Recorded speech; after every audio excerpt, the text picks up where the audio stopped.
And good afternoon, everybody, and welcome to the Yellow Jackets Sports Network. It's a beautiful Saturday afternoon for football. Jim Bellamy and Randy Roberts. And Randy, it feels like it's about 25 degrees cooler than last week, so it feels more like fall weather here in Defiance, Ohio. Yeah, and really for the first time this season, both the high school and the college level kind of feels like football weather, right? So all the rain passed through the area yesterday. It looks like we're good to go and getting excited for what should be another exciting day of Defiance College football. The Defiance College Yellow Jackets welcome in the Siena Heights Saints from Adrian, Michigan. And first we'll take a look at Siena Heights. They come into the season 0-4 overall. They started their season with 3 straight home games. Lost to Taylor 34-28. Lost to Marion, Indiana 31-9. Then they lost to Olivet Nazarene 20-14. Finally went on the road last week for what is successive road games for them, and they lost a tough one 32-10. So there's a comparable opponent for the Jackets today, and that is St. Francis. And the Jackets had a halftime lead over in Fort Wayne, so a little bit of a comparable look. Not that you can necessarily say that because A happened to B and B is C and all that kind of stuff, but right. I mean, at least you have a common opponent now that you can kind of scout both teams a little bit. Yeah, it's interesting to see what the Siena Heights team can do. Struggle a little bit on offense. 15 turnovers so far through 4 games has really hurt them defensively, about a middle-of-the-pack type of team. So you think Defiance, what they've been able to do running the football, be a big thing for them and see if they can just keep doing what they're doing. This is a Defiance team that's playing with a lot of confidence. Their first home opening win since 2016 last week, so the team is riding high and trying to stack some wins on top of each other. Elijah Taylor is the quarterback for the Saints, gets about 175 yards a game through the air. Brendan Hazenleader gets about 76 yards on the ground. And their number 1 receiver is Credell Prather, 14 catches for 217 yards and 2 scores. So, Randy, the stats don't necessarily wow you right. with Siena Heights, but as we'll see here in just a minute after our conversation with the coach, the statistics don't necessarily reflect the overall quality of the opponent today. They've been playing some tough opponents. Yeah, one thing that stuck out with me, what Coach said, is, despite the fact they're 0-4, this is a good football team. And a little bit of coach speak in there too, right? Because some coaches will say you are what your record says you are. Mm-hmm. But this is a Siena Heights team that's played a lot of teams tough, had an overtime game, another 1-score game. So this is a team that's played some teams tough, and they're hungry. They want to look for a win. They know they can come on the road here. This is a place they can get it at, and you got to believe they're going to play with a lot of confidence today. Well, speaking of last week's games, let's flip the script and let's talk about last week's game for the Jackets. And who better to talk about that than Coach Bill Nickell? We had a chance to have a conversation with the coach. We're going to take a look at that video right now on the Yellow Jackets Sports Network. And good afternoon, everybody, and welcome to Conversation with the Coach, Bill Nickell. It's Jim Bellamy and Randy Roberts from the Yellow Jackets Sports Network. And, Coach, first off, how you feeling so far this week? Feeling good. Back to business as usual, back to 0-0. Very happy with the win on Saturday, but we still got more to go. So concentrated on trying to get another one this week. Well, let's start off with the defense. We had a feeling that Jake Parker would get some yards since Judson features a significant passing attack. But the defense forced some key turnovers. Oh, yeah. Shut down their run game and held the Eagles to some key 4th down stops. Yeah, very proud of the way our defense played. A couple times they had their backs against the wall, a couple great 4th down stops in our own red zone. And they were able to take the ball away and basically shut them down the entire second half. So very proud of the way our defense played.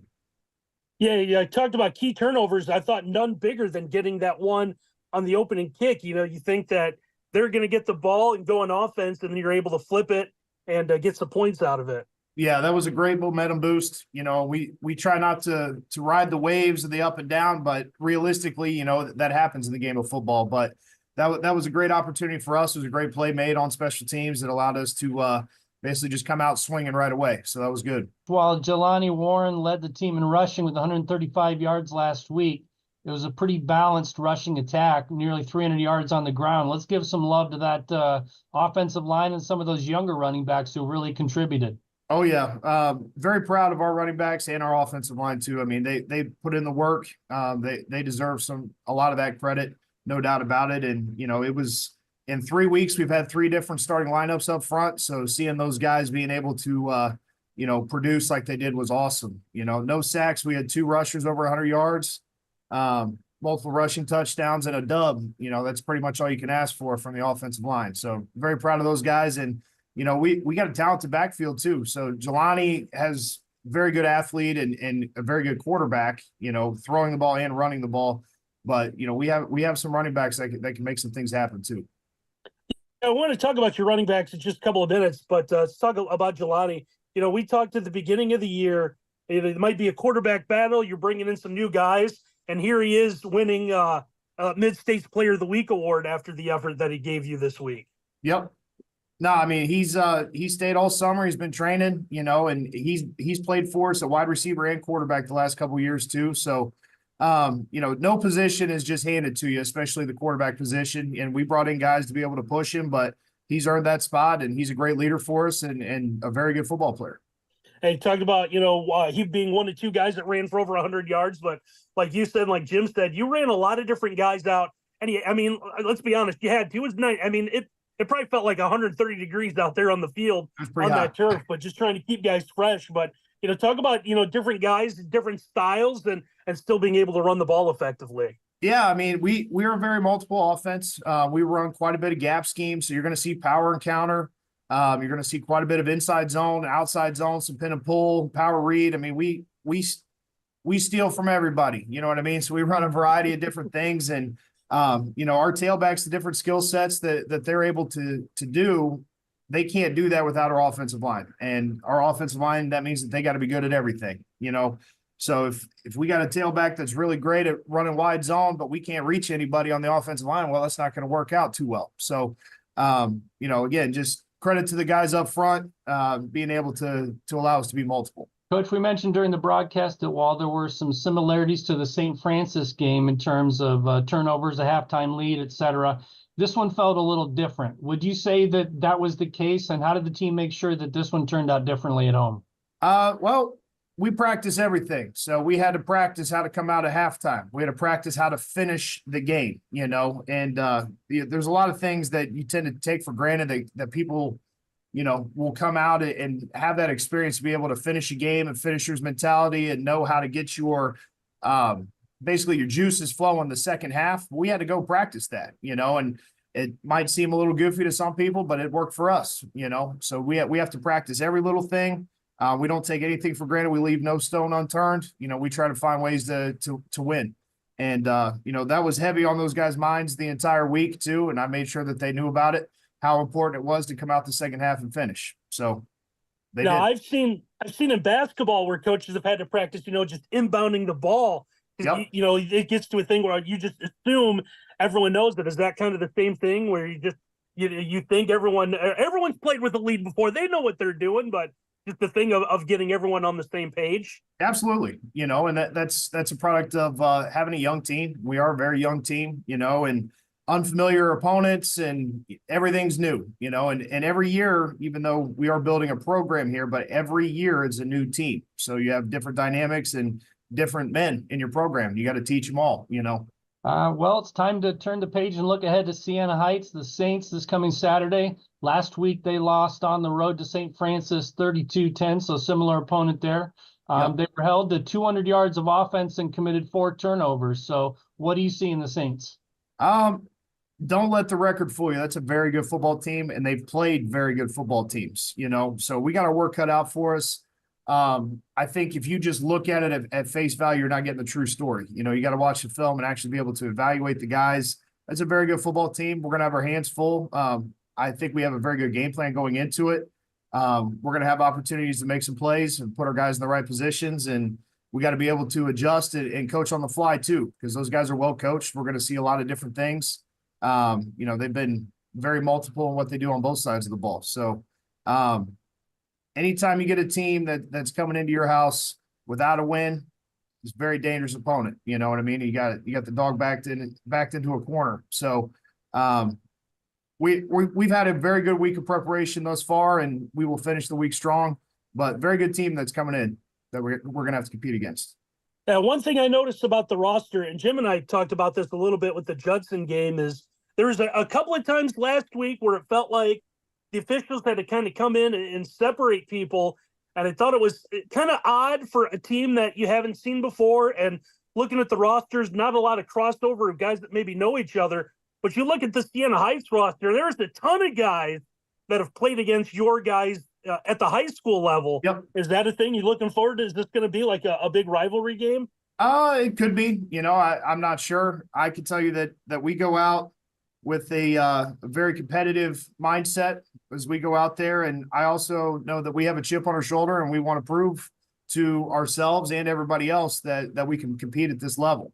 And I think when you got a roster of mostly D3 guys and a bunch of freshmen, and they're out there making plays, that tends to tick some people off. So I think that's kind of what was occurring last week, to be honest with you. Thanks, Coach, for your time, and best of luck this Saturday. We'll see you on Saturday, okay? All right, appreciate it. Thanks, guys.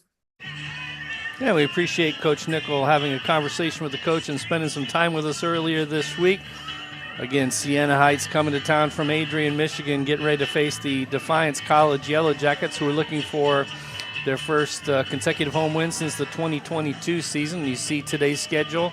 There's some pretty good ball games, and still for us, Randy, there's that mystique of the unknown, not being able to see some of these teams play. But what stands out to you on the schedule today?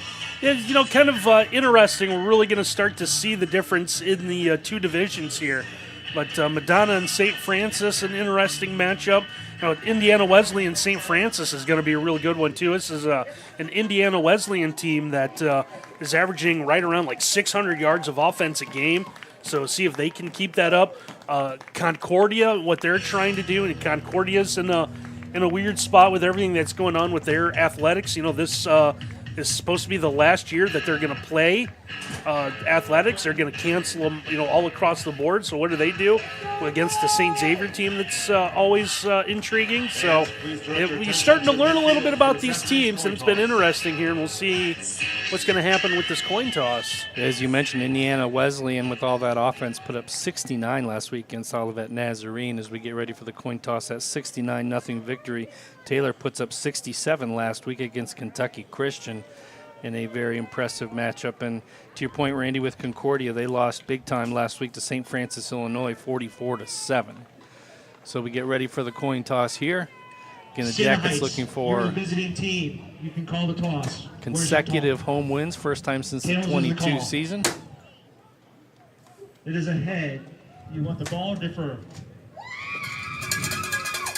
So the Jackets win the toss and they Push into defer. your head. All right, put your backs to the Means once scoreboard. again the Jackets will be kicking off to open the game. And Randy, there's been a change to the Jackets starting lineup on offense. Yeah, there's a small change to the offensive line. Starting left guard Brian Hammer unable to go today. So Eric Moultrie, who's been the starting center, is going to move over, and he's going to get the call at left guard. So Bryce Copeland, a freshman, is going to take over and be the starting center today. So A little bit of a change there, but the Jackets have had some pretty good offensive line play. So hopefully it's a case where you have a switch. But again, we see the offense there. Jelani Warren received some awards recognition this week for a great offensive game as a dual threat last week. yeah, I had the chance to talk to Coach about it. You heard there in our conversation with Coach Nickell, but able to go home with the Mid-East Player of the Week award out of the Mid-State. So saw the numbers there. Threw for 166, ran for another 135. So back-to-back 100-yard-plus rushing days for Jelani, a big day, and we expect right around the same thing out of him this afternoon. We get ready for the opening kickoff. Want to let you know that Mercy Health is a proud sponsor of Defiance College Athletics. Mercy Health offers high-quality health care you need and the compassion you deserve. Our expert doctors, nurses, and caregivers are committed to helping you be well in mind, body, and spirit. So Mercy Health, one of the great sponsors of the Yellow Jackets Sports Network and the official healthcare provider of Defiance College Athletics. We get ready for the opening kick for Defiance College. And Randy, the Jackets, I believe, won the toss last week and deferred as well. So this is nothing new for them. But they did force a turnover on that opening kick and promptly scored on that one. Yeah, it'd be nice to have the same start here, right? Coach talked about that, how big it was. Getting that turnover right away, and we're going to see quick conversation here. Oh, they're trying to figure out what they want to do. A directional kick is I think we're going to see Breston is lining up to kick that Breston's setting the kick here for this one. Yeah, I was looking at the same thing, that Gregory Breston, your freshman out of Naples, Florida, going to tee it off.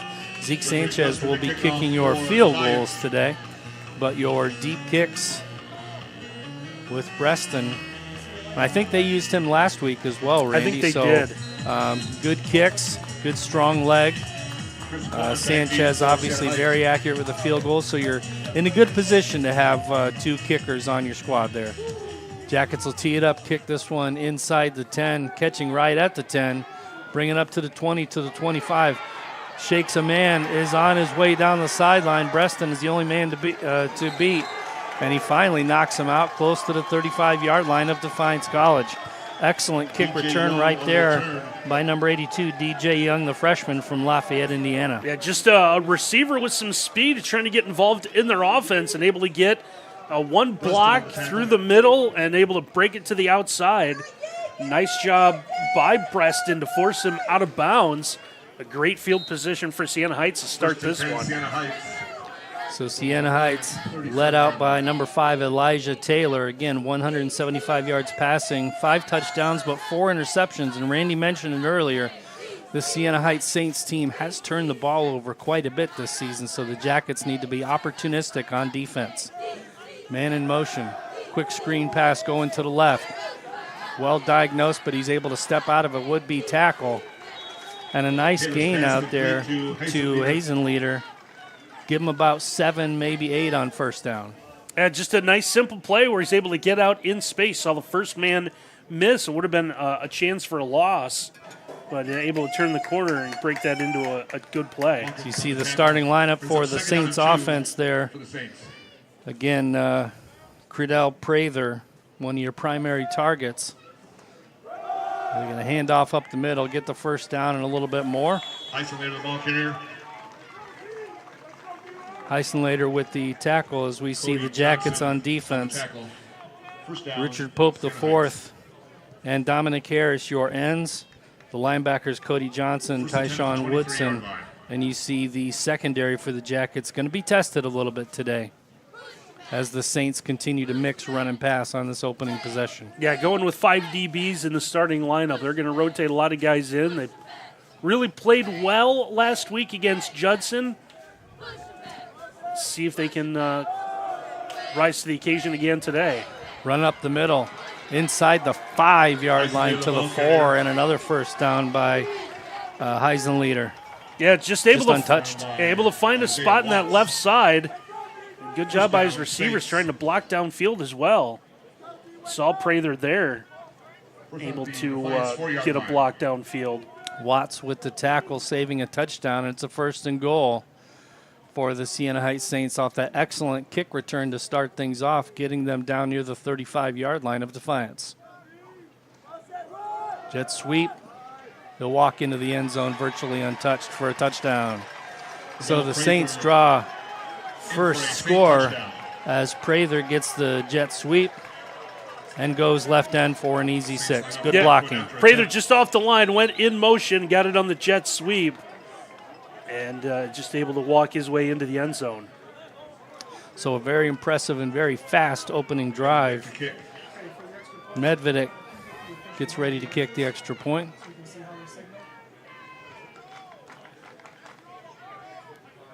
Good snap. Kick is up, and the kick is good. So the Defiance College scoreboard shows 13 minutes and 1 second to play, and the Siena Heights Saints lead 7-0 here on the Yellow Jacket Sports Network. And Randy, that was a very fast drive, but it was set up by a really, really good kick return. Yeah, it's like you said, Jim, really starts with that kick return, right? They get the great field position and able to just get to the line, and a couple of chunk plays helped them out as well, and easy ride into the end zone for the opening touchdown. So now we get to see the Jackets on offense with Jelani Warren leading again. The awards and recognition from last week's over 100 yards on the ground, and obviously had a good passing game as well. You see the running back Cooper Sloan still getting the start, although don't be surprised, Randy, as we saw last week, to see some other fresh legs running the ball for them as well. Yeah, Cam Turner really impressed me with the way he played last week, and they're going to rotate him back in. They even went a little bit deeper down the depth chart as well. Return from the 3-yard line. He's going to cut it up the middle, back to his left, and to get out past the 25 to about the 27-yard line, where the Jackets will take over on a 1st down and 10. That was a tough catch by Taiwan Rome on the return there. He saw the ball kind of helicoptered towards him, and he had to reach up over his head and grab it. He was able to snare it, and that was big, because if he would have whiffed on that, that would have been problematic, because that thing would have been a live ball. 28-yard line. Yeah, the only plus to that would have been once it goes in the end zone, it's a dead ball, but you don't want to assume it would have got all the way there. If it would have went if it through touches his off hands, his fingers, that's a good call. Bad. Good call. So an important catch and a decent return out to the 27-yard line, where Warren will start with Sloan behind him. Hands off to Sloan. Sloan gets nowhere. In fact, he loses a yard back to the 26. Sloan, the ball carrier. Yeah, this is a Siena Heights team that allows 134 yards on the ground, 232 passing. So should see Defiance stick to its offense and be in good shape today. Warren keeps going left, gets out past the 30 to the 31-yard line. Give him about 5 on that carry, bring up a 3rd and long for the Jackets. That run was to set something up here on 3rd down. And 6 from the Defiance 32-yard line. You see 3 receivers to that far side, and we expect them maybe to throw back to the single receiver here on the near side. 12 minutes to play here in quarter number 1 in the Defiance College scoreboard. The Saints score in their opening possession. The Jackets now have their first possession. Showing blitz coming off the left side, a screen pass to Sloan. Sloan will have the 1st down. Sloan will be up to midfield, and no laundry on the field, so good block downfield by the Jackets on offense right there. Got to give a lot of credit to Caleb Johnson, the freshman wide receiver, for the block. Yeah, late recognition. Aiden Burke, the left tackle there. You saw number 52. Got the block when he realized the extra defender was coming in. That was also the defender that they needed to kind of sucker in to get the screen to work. And it sprung it. Sloan with the run gets about 3 on 1st down. They're in the plus territory with 11 minutes and 15 seconds to play. Man in motion. Fake the jet sweep. Warren with the keeper. Warren will get maybe a yard up close to the 46. Yeah, I talked about this last week when you saw them straight. How many times did we see Defiance send a man in motion or they fake it? Eventually, you're going to have to give it to them on that play, because the teams will recognize, okay, it's a fake, they're going to do this. So expect them to go with that jet sweep at some point. Good defense by the Saints so far in these first couple possessions. Pass behind the intended receiver and almost intercepted by the Saints. So fortunately for the Jackets, that one just falls incomplete and isn't returned the other way. Yeah, Mike Harrison, the 3rd, didn't realize that was going to go through the hands. He was ready to make the tackle. An unfortunate break for Defiance. Williams looked like he was going to hang on to that one. So a punt coming up for the Jackets with 10:38 to play here in quarter number 1. Returner down near the 10-yard line for the Saints. Good snap. Good kick. This one's a little short. See what kind of bounce it takes. Takes a sideways bounce. Tried to get the Saints player to run into that ball, but good heads-up play on special teams by Siena Heights. And the Jackets down that one at about the 28-yard line. Yeah, just kind of hung up in the air. Well, they're going to mark it back to the 25. So the Saints will start their second possession up 7-0.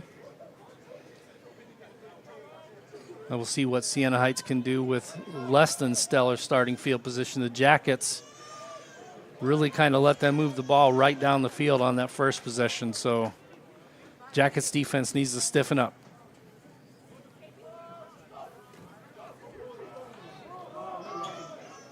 No, they did call offsides. That was a late offsides call as we get a run to the left side for about 5. Have to think that Brought down by Richard Pope IV. they'll decline that. Flag on the play. Although I guess if all things considered equal, I'd probably just take the 5 yards and keep the down. We'll see what Siena Heights elects to do.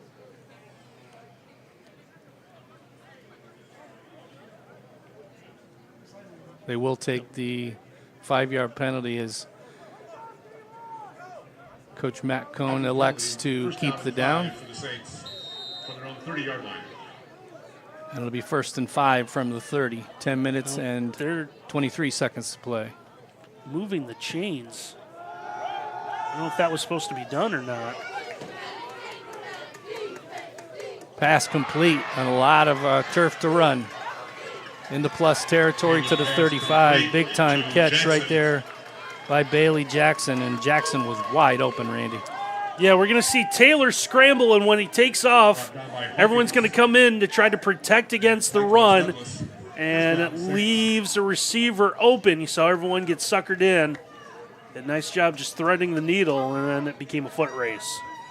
So another big chunk play for the Saints. 9:45 to play here in quarter number 1. The Saints on the move again at the 35 of Defiance College. 3 wide receivers to the near side, handoff to the right. Good cutback. Still driving the legs, past the first down marker, still going. And up near the 21-yard line. Very impressive run that time for Siena Heights. Stopped by Hawkins. See the leg drive here. Yeah, Hazenlater does a great job. You mentioned it, the cutback, able to get into that second level and turns his back still, just bulldozes that pile forward.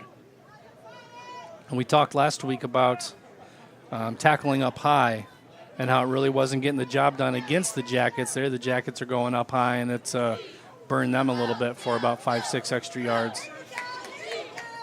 Good tackle behind the line of scrimmage that time by Defiance College. Brought down by Davidson LeConte Jr. Yeah, you saw a lineman, I think that was number 52, kind of push his back forward, make sure that ended up being a positive gain. 2nd down and 8 inside the 20-yard line, so another trip in the red area for the Saints. They already lead 7-0. This is their second possession of the ball game. Taylor with the shotgun snap coming. Hazenleader to his left, jet sweep again. This is going to be close to a first down. In fact, they'll have the first down inside the 10-yard line, so it'll be a 1st and goal. Yeah, they might have got away with a hold out there on the outside. You're going to see number 10. You saw Alexander there at the end of that play. Hey, see the grab the clutch of the jersey right there. He saw the shoulder pads underneath, Yeah. so I mean, that was a definite grab of the jersey, but no call. And now a 1st and goal for the Saints with 7 minutes and 40 seconds to play here in the first quarter.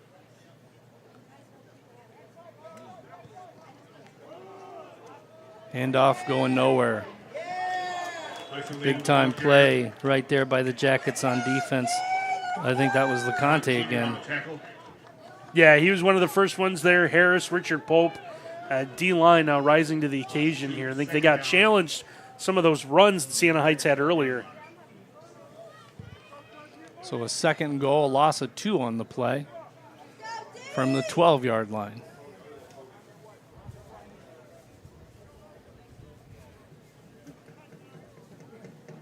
Man in motion. 2 wide receivers to the near side.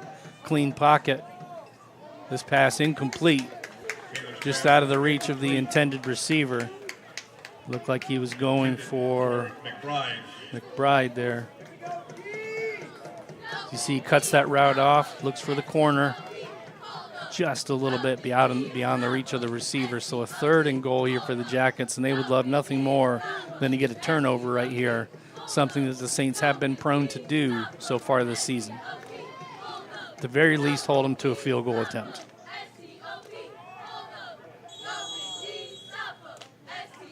Timeout, Siena Heights Saints. And we're going to take it with them. 6:52 to play in quarter number 1 on the Defiance College scoreboard. Siena Heights leads 7-0 on the Yellow Jackets Sports Network. Apply to Defy. Discover, engage, formulate, initiate. Defy the ordinary at Defiance College. Defy, with a unique 4-year focus on career readiness, experiential learning, and 95% plus career placement. Want to serve? 100% of entering students defy the ordinary by engaging in community service with nationally recognized community-based research and service programs. Undergraduate studies you love with personalized experience you want. Defy the ordinary at Defiance College. Apply to Defy. All right, BSN Sports providing all of your Defiance College gear. We remove the hassles related to purchasing uniforms, equipment, and spirit wear, and anything else your athletic program needs, giving you more time to impact lives on the field. Visit the Sideline store at defianceathletics.com. All right, Randy, a big 3rd and goal here for Siena Heights. You got to think with an offense that has been able to mix pass and run, you don't just want to key off on any one thing in particular, but you got to think this is probably a passing down, but it wouldn't surprise me to see a run here to set up an interesting 4th down decision. Dump down, easy touchdown. Taylor's pass is complete. We get a late flag. We'll see if there was an ineligible man downfield. Bailey Jackson. Nope, pass interference against the Jackets. Flag on the play. Oh, now he's pointing back towards Siena Heights. Do we have offsetting penalties? Or did he get the I think he got the wrong side. wrong side? This is a big call here for both teams. And they're going to make sure they get this call right. Offensive pass interference, number 49. 15 yards from the previous spot. We replay the 3rd down. So that penalty is going to go against Aaron Bellamy, no relation. And that'll set him back 15 yards. So all of a sudden what was a touchdown gets taken off the board. And now a 3rd and goal becomes a 3rd and 27, which almost knocks him out of field goal range. Yeah, you talked about the interesting play call. Now with 3rd and goal, do you go for the end zone here? Do you try to break this up into 2 plays? Or are you going to settle for a field goal here and just get some of the yardage back? Yeah, we'll see what the Saints elect to do. As it's there aren't a lot of 27-yard plays in the playbook. Jackets are going to give a soft cushion with the safeties. They're calling that a touchdown. That's an impressive catch right there. Bad angle by the Jackets as that one goes to Chris Coleman for 6. Yeah, see if Coleman managed to keep his feet, but just a nice throw over the shoulder. Ooh, it looked like he stepped out at about the 4. Saints line up for the point after attempt. No replay in NAIA, though, so no way to check that one again. But, boy, it looked close, Randy. Yeah, it did. That's going to be a tough one. Furlong to hold. 3rd and goal from 27. Snap down, kick up, and the kick is good. And we're going to take a look at that one more time. 6:37 left in our first quarter. Good clean pocket. Steps up. 14. Good ball. No question about it. But right there. Yeah, either there or the step after. Yeah, that's Close. yeah. It was close. Sweetwater Chop House is located on Eagle Rock Golf Club, open to the public 7 days a week. This is the spot for celebrating birthdays, anniversaries, company parties, or if you're just in the mood to come out and enjoy a mouthwatering meal and amazing signature drinks. The focus for Executive Chef Aaron Weibel is to maintain a scratch kitchen, preparing everything daily from sauces to breads, utilizing local area farmers for fresh vegetables, and using our on-site herb garden. We take great pride in providing each of our guests a wowing experience. So 14-0 your score, and you thought the Jackets were in a pretty good position there after that offensive pass interference penalty backed up to the 27, but the Saints were able to punch it in anyway. They had the right play call defensively. They're going to back everyone off and make sure that Siena Heights didn't get anyone into the end zone. But just a nice drop in the bucket on the pass over the shoulder. And the call that Coleman tiptoed the sidelines inbounds. Now the Jackets have some work to do. So down 14-0, Defiance College again looking to win consecutive games here at home. And they have gotten off to a rough start, down 14-0 their second possession. The first one ended with a punt. And this one comes out to the 25 after the touchback. Man in motion with 2 wide receivers to the far side. Handoff going to the left. And a gain of about 4 for Turner. And again, we talked about the impressive nature, the impressive game that Cam Turner had. He's a pretty good back. He's definitely part of this team's future. Oh, definitely, and it's a nice 1-2 punch when you can mix him up with Cooper Sloan. There's a nice open field tackle. Tried to set up a middle screen. That one read well by Mike Harrison III. Saw number 11 for Siena Heights reach in there and come up with a stop. So 3rd and short for the Jackets, and a possession that really needs to sustain here. Run up the middle, and this one's going nowhere. No gain on this one. It'll bring a 4th down and 3. Turner, the ball carrier. As they give the ball to Turner again, but the middle was very congested. And that'll bring out the punt unit again, to the chagrin of the Jackets fans. AJ Knox also on the tackle. Good job by the Saints defensive front right there to cut any cutback lane out and basically make him just run right up the middle. Yeah, I don't know if the Defiance is trying to go in a hurry. They're just trying to catch Siena Heights napping. They got to the line, went quickly on the run play. When it didn't work out, they were forced to punt the football away. I don't know if they thought about trying to go for it on 4th and about 2. Yeah, the last thing you want to do to give a team that's up 14-0 in plus territory, you don't want to give them the ball with a gamble like that. Right. So good call to punt that one away.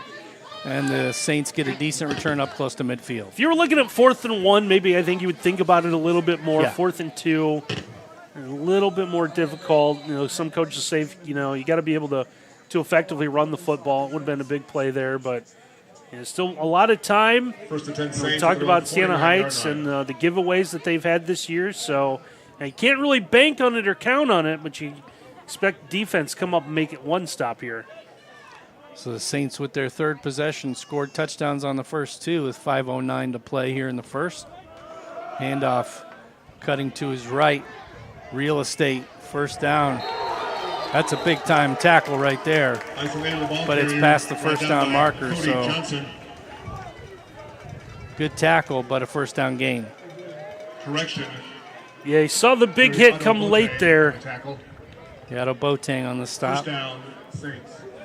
Yeah, just trying to make a statement and see it. And like you said, it is a 1st down for Siena Heights, but see if that maybe wakes the defense up a little bit.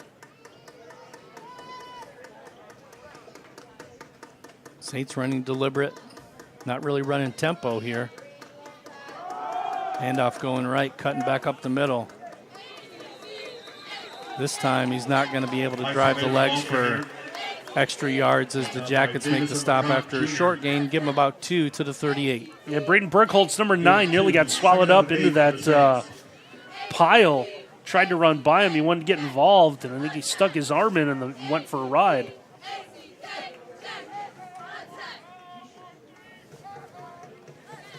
Second down and 8 at the 38-yard line. Man in motion. Short pass. Good tackle in the open field right there. To Dodgy Alexander. Brought down by Is that Zane Heil? Hawkins. Nope. Brings up 3rd down and 4. Thought I saw number for the 40 Saints. out there. The Yellow Jacket, 34-yard line. That's 49. My apologies. And Kyron Hawkins, another So freshman. Hawkins, yep. Again, a lot of younger players on this Jackets team stepping up and making plays. This is a big 3rd down for the Jackets defense. Wide open. 1st down. Inside the 20 To Alexander. to the 19 to Alexander. Yeah, if they bid on the ball fake, you see the double pump out of First down, Taylor. Saints. And just a lot of receivers with a First and 10 lot of Saints room at here Yellow for Jacket, Siena 19-yard Heights. line. So good routes run. A lot of respect given to the receivers. but probably too much cushion so far. Yeah. 2 minutes, 40 seconds to play here in quarter number 1. Jet sweep shown. A lot of speed going out there. This time forces him to go totally east and west as they give that one to Chris Coleman, junior wide receiver.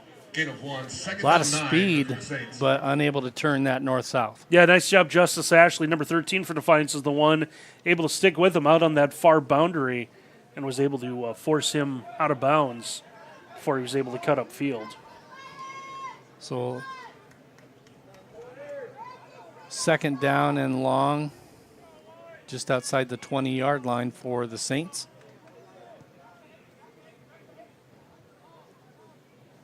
Pointing out protection, get the shotgun snap. Fake the handoff. Pass complete. Close to another first down. Yeah, And Bailey this one's Jackson's going to Bailey Jackson, it's been his security blanket here. Just that jab step inside, turns the defender. You see the inside shoulder. Nice job able to hang on to the football there. For the Saints. I think the word that has jumped off the page so far for these Saints is speed on offense, Randy. This is a very fast team. Yeah, it definitely is.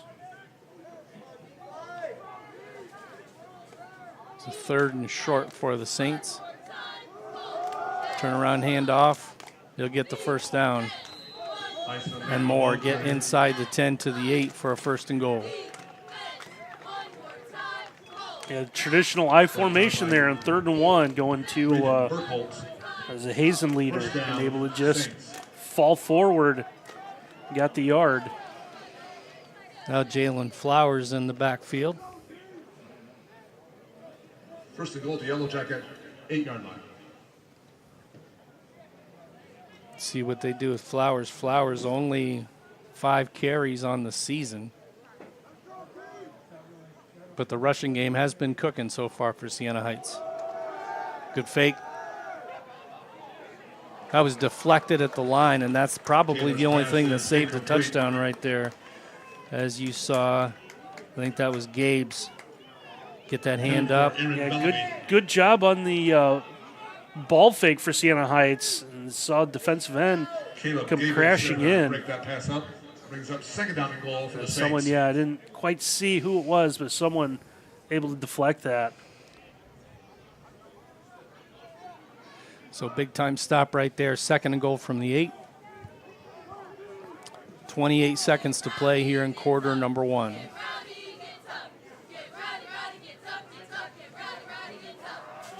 Changing the play at the line. Taylor slant pattern. Taylor's pass is Well incomplete. defended. Intended for Prather. Yeah, threw that one about 100 miles an hour. He's going to see this one coming right in. Changed the arm slot and a little bit behind Prather. Lucky that one didn't get intercepted. Saw Hawkins turn around, try to make a play on the football. And this has been the biggest problem for Defiance now. You force Siena Heights into another 3rd down. Last time the Saints were down in this area, it was down at the 12, and then an offensive pass interference backed them way up to the 27. Fortunately for the Jackets, you know how that drive ended with a big-time touchdown pass. Plenty of time. The defense collapses and gets the sack. Taylor, the ball carrier, Bring up a 4th down. brought down by Andre. It's going to be Andre Tibbs, number 97. You'll see the bull rush. He releases, is able to get one hand, and then comes through and brings Taylor down. Fourth down for Sets the up the Saints. 4th down. And that'll bring us to the end of quarter number 1. 14-0 your score on the Defiance That is College the end scoreboard. of the first The Saints quarter. lead, and they're getting ready for a 4th down decision. We'll bring that to you on the Yellow Jacket Sports Network right after this. At Mercy Health, we believe your health care should always revolve around you. So these days, it's not just about how we care for you, it's where. Because whether at our place or yours, or wherever your day takes you, we'll be there with compassionate, personalized care. No matter how the world changes, your health will always be our top priority. Mercy Health, primary care for the universe of you. Visit mercy.com to find a doctor near you. And back out at Justin F. Kressel Stadium in Defiance, Ohio, Jim and Randy. Randy, let's take a look at some stats. It's been a pretty dominant first quarter performance by the Saints. Yeah, you see the first downs there, 10-1, 60% on third downs, 3 of 5. Honestly, I thought it was more than that. Seems like Siena Heights, whenever they got in the third down, just been able to convert it. But been able to dominate it. 21 plays for 164 yards.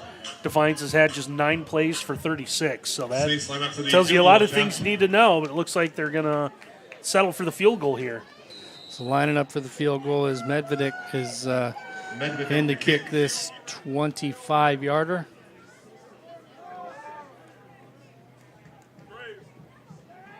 Good snap. Almost blocked, but the kick is good. That was close, Randy. Otto Boateng almost had the timing perfect there coming off the end and almost got it, but just a split second too late. Yeah, it's a good rush off the end. Gave it a great effort, but they're giving up a couple of touchdowns. You hold the Siena Heights to a field goal, so a little bit of life yet.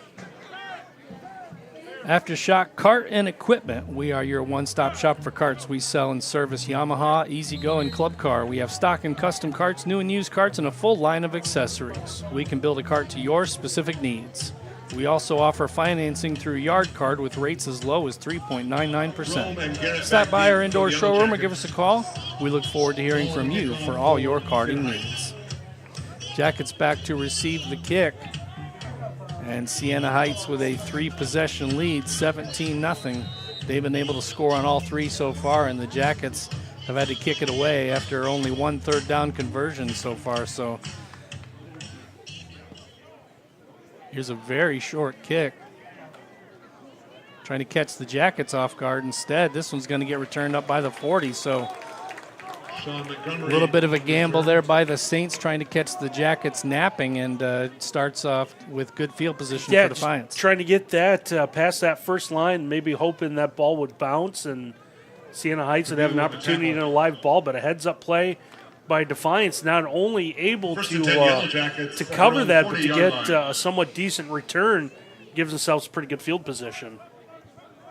So first down and 10 at the 40 for Defiance College, trailing 17-0 on the Defiance College scoreboard. Want to say thank you again for everybody tuning in here on this Saturday afternoon for some NAIA football. Back to pass. Fake the jet sweep. Plenty of room to his right for Warren. Warren to midfield. Pushed out of bounds at about the 48-yard line into plus territory. Yeah, good decision here out of Jelani. Once again, fake that jet sweep. Was able to bounce to the outside when they realized that there wasn't anyone there. Able to take off and get a first down. So see him pushed out by number 17 there, Tanner Rubenstein, a local guy here in Northwest Ohio from Napoleon. Again, fake the jet sweep, as you said, Randy, and Warren takes a awkward hit on that right leg. But back up right away, thankfully.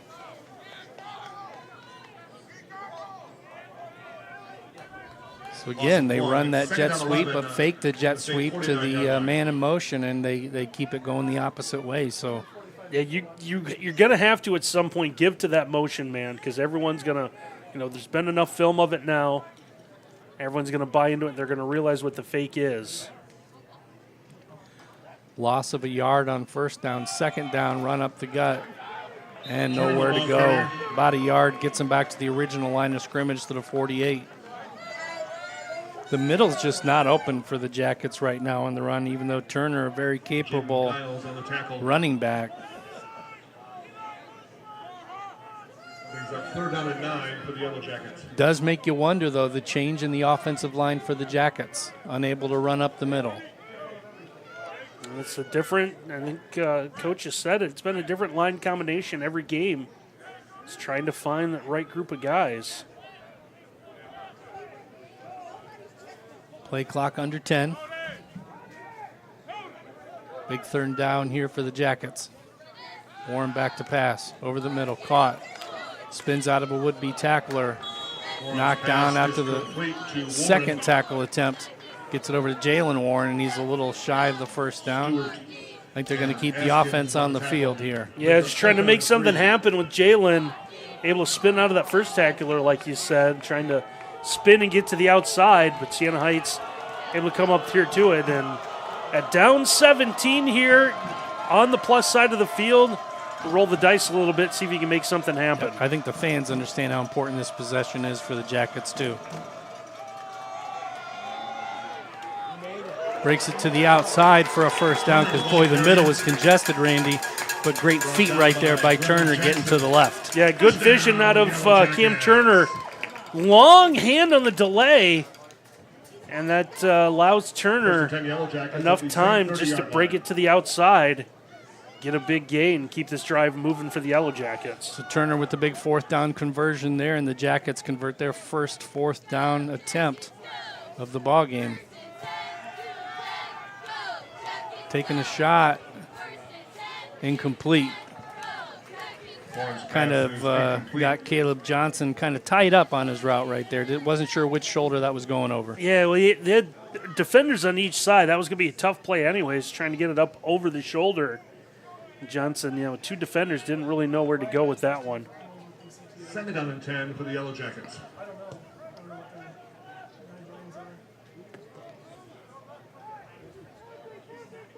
So a 2nd down and 10 here with 11:53 to play in quarter number 2. Man in motion puts 3 to the right. Warren will roll that side. Almost intercepted by 2 different Siena Heights players, and we'll see what the penalty flag is in the back. This might be a hold. Try to get this to Jalen. I think he was better off just, if you want to throw it away, just make sure it ends up into the sideline. That was going to be a tough one. Flag on the play. Personal foul, tripping, number 71 on the offense with the leg whip. 15 yards from the previous spot. Replay, 3rd down. Should be 2nd down. Play 2nd down. There you go. 15-yard penalty will back them up. And they called Jake Breedlove the right tackle for a tripping call. Yeah, so when you're engaged or you see someone coming, you can't stick out your legs, try to knock them down. 11 minutes, 46 seconds to play. Jackets now face a 2nd and 25 from the 45-yard line of Siena Heights.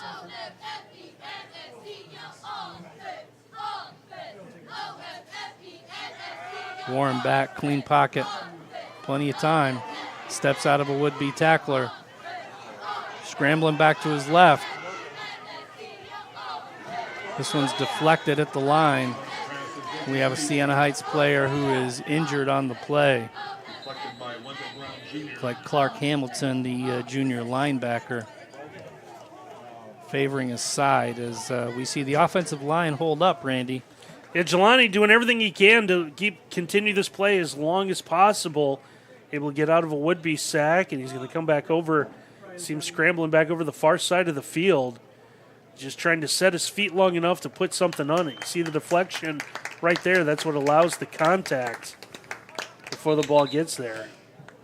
So now a 3rd and 25 for the Jackets as Hamilton is helped off the field. You can see still kind of favoring that side a little bit. Definitely not 100%. 3rd and long here for the Jackets. Trail 17-0 on the Defiance College scoreboard. 3rd down for the Yellow Jackets. So we'll see what the offense draws up for a 3rd and long. Short pass. Steps out of a tackle. Warren's pass complete to Jalen Warren. So Jalen Warren with the catch right there, and who better to go to in times of trouble than just go to your brother? Yeah, trying to. I don't know if this was going to be a middle screen at first, and there's no one else out there. Surprised he didn't try to cut that one back up the middle. Looked like there was a lot of real estate. For the Saints. Flowers also back deep. Bolanos to punt.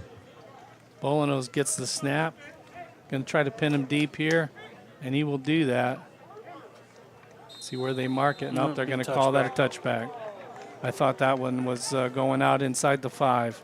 Yeah, that third down was a tough spot because you almost gained too many yards, which made that coffin corner difficult, but you didn't get enough where it was worth it to try to go for it on 4th down. Matthew did everything he could to try to get that one by the pylon just into the end zone. Now a touchback. So the Saints will take over at the 20-yard line. Jackets need an answer on offense. They need a sustained drive, and they need some – it's obvious to say they need some points, but they need a sustained drive that's going to get them some points. Yeah, had a better effort there, but that the tripping penalty really backed them up and then forced them to play behind the sticks. But saw the defense limit Siena Heights to a field goal last time out. Now from the 20, see if they can get a stop. Handoff going up the middle to Heisenleader. Nice gain on 1st down and get about half of what they need out past the 25 to about the 27. So 7 on 1st down brings up a 2nd and 3. 10.5 to play here in the first half.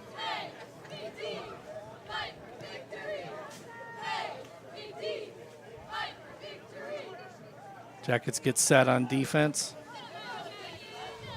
Taylor gets the snap. He'll turn and hand off to Heisenleader, and Heisenleader will have the 1st down.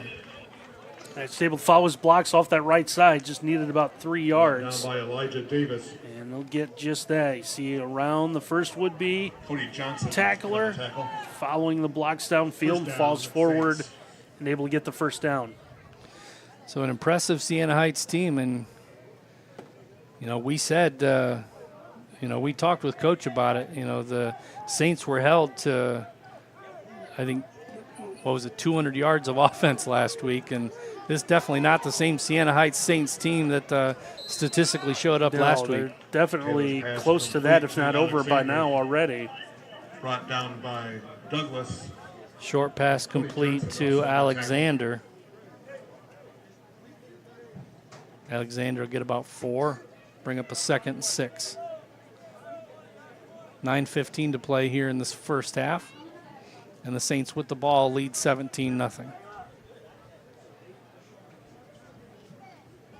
Taylor awaits the shotgun snap. He'll hand off up the middle to Heisenleader. Heisenleader cuts through, makes a man miss, and he gets tripped up. The ball carrier. It's Davidson LeConte Jr., number 48. You see them there. Heisenleader already runs by him once, but a nice job. Get that open field just by the shoe, because that would have been an even bigger gain. Just trips him up. A nice hustle out of LeConte Jr. So 1st down for the Saints into plus territory again at the 46-yard line.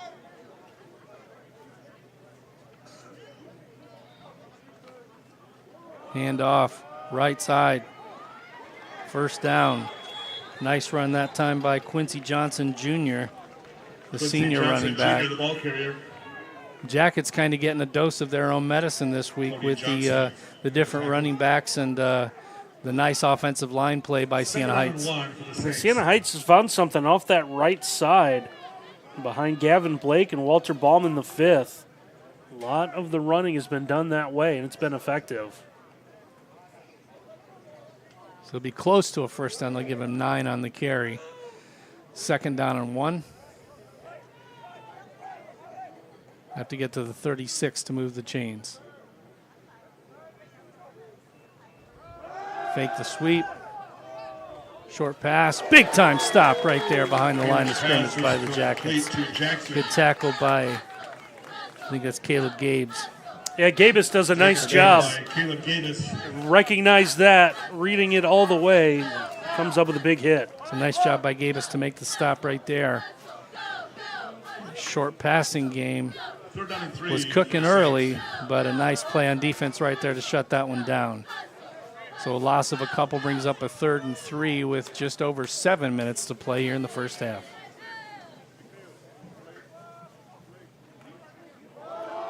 Run up the middle, 1st down and more. Inside the 30. These scat backs for Siena Heights have just caused a lot of problems for Defiance. just able to sneak through the line, and they've been hard to bring down for whatever reason.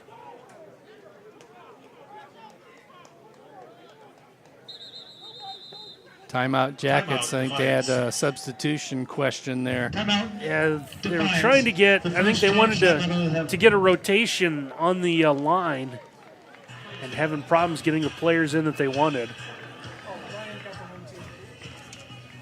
So 17-0 your score, 6.5 to play here in the first half. We'll talk about Mark Moats Ford. At our Ford dealership in Defiance, Ohio, we strive to provide you with top-notch service that no one else can offer. Whether you're a new or returning customer, you're going to be treated fairly and welcomed by our friendly staff. We believe in a family atmosphere, and that's because Mark Moats Ford has been family-owned for over 100 years. So thank you so much to Mark Moats Ford, sponsor of the Yellow Jackets Sports Network. Jackets, it's tough to determine what to key in on with this team because you look at the rushes, and the rushing statistically coming into today's game for the Saints was not anything really to write home about, but the run game has been on point today so far. Yeah, and that goes back to offensive line play, right? I mean, they've just been able to make holes, and Siena Heights just sticking with it. So being able to do anything they want to do offensively, but just not getting enough pressure up front. So if the one thing you want to key on, you want to cause some pressure up front, and Defiance just hasn't been able to do it. Handoff. Another good run on first down, gets about 5. Johnson Jr., the ball carrier. Johnson Jr. with the carry. Bring up a 2nd and 5 inside the 25 at the 24. 2nd down and 6 for the Saints. So a 2nd and 6, they'll give him 4 on that carry. 6 minutes to play here in quarter number 2. And again, no tempo, so no rush. A very deliberate, methodical offense by Siena Heights, but everything they're doing is working so far.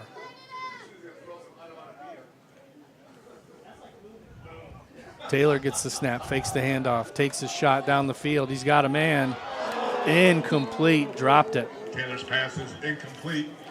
Looking for Prather. He's been able to drop passes in like that. We saw the one touchdown by the pylon that way, and Prather had his hands on it, just unable to bring it into the body. A big break for Defiance, set up a 3rd down.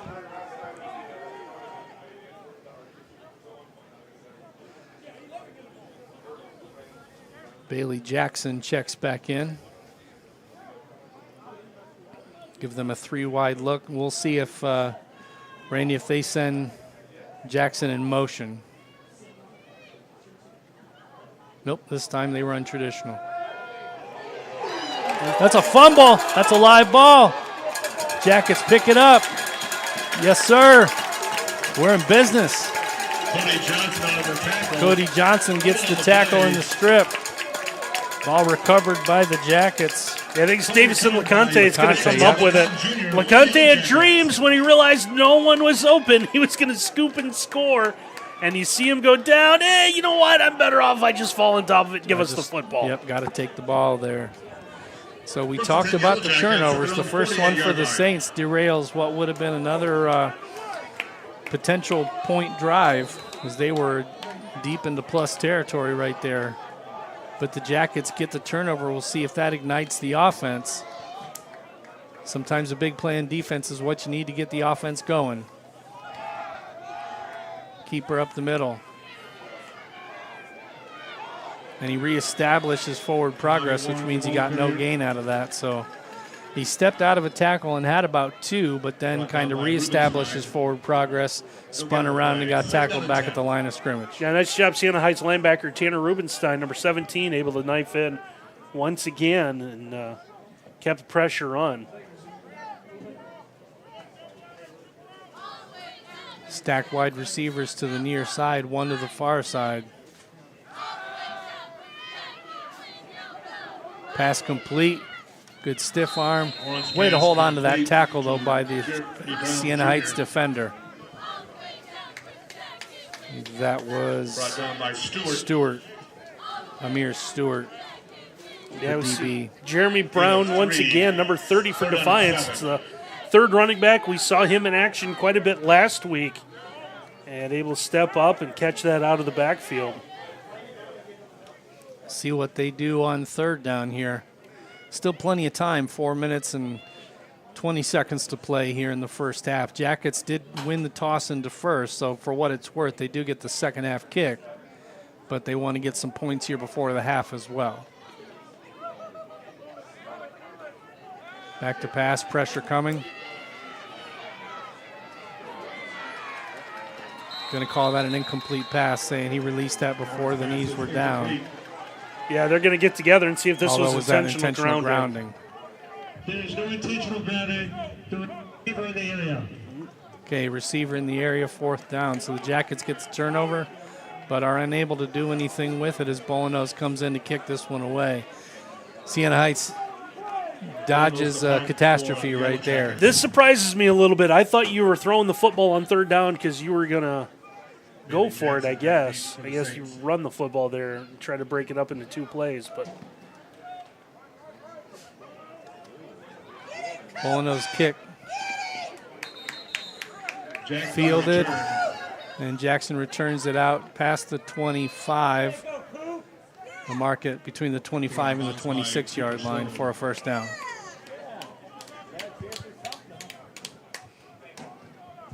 So Bolanos with a good kick right there, but more of a line drive. Didn't give his coverage team a whole lot of time to get down, but they still did a good job of closing that off. trying to go to the diagonal kick. We saw the coffin, the attempt of the coffin corner the last time. Trying to do the same thing here. It just didn't get enough of an angle. And give credit to Bailey Jackson. You realize that on the return was able to come up and grab that and keep that from going backwards and giving Siena Heights a decent field position.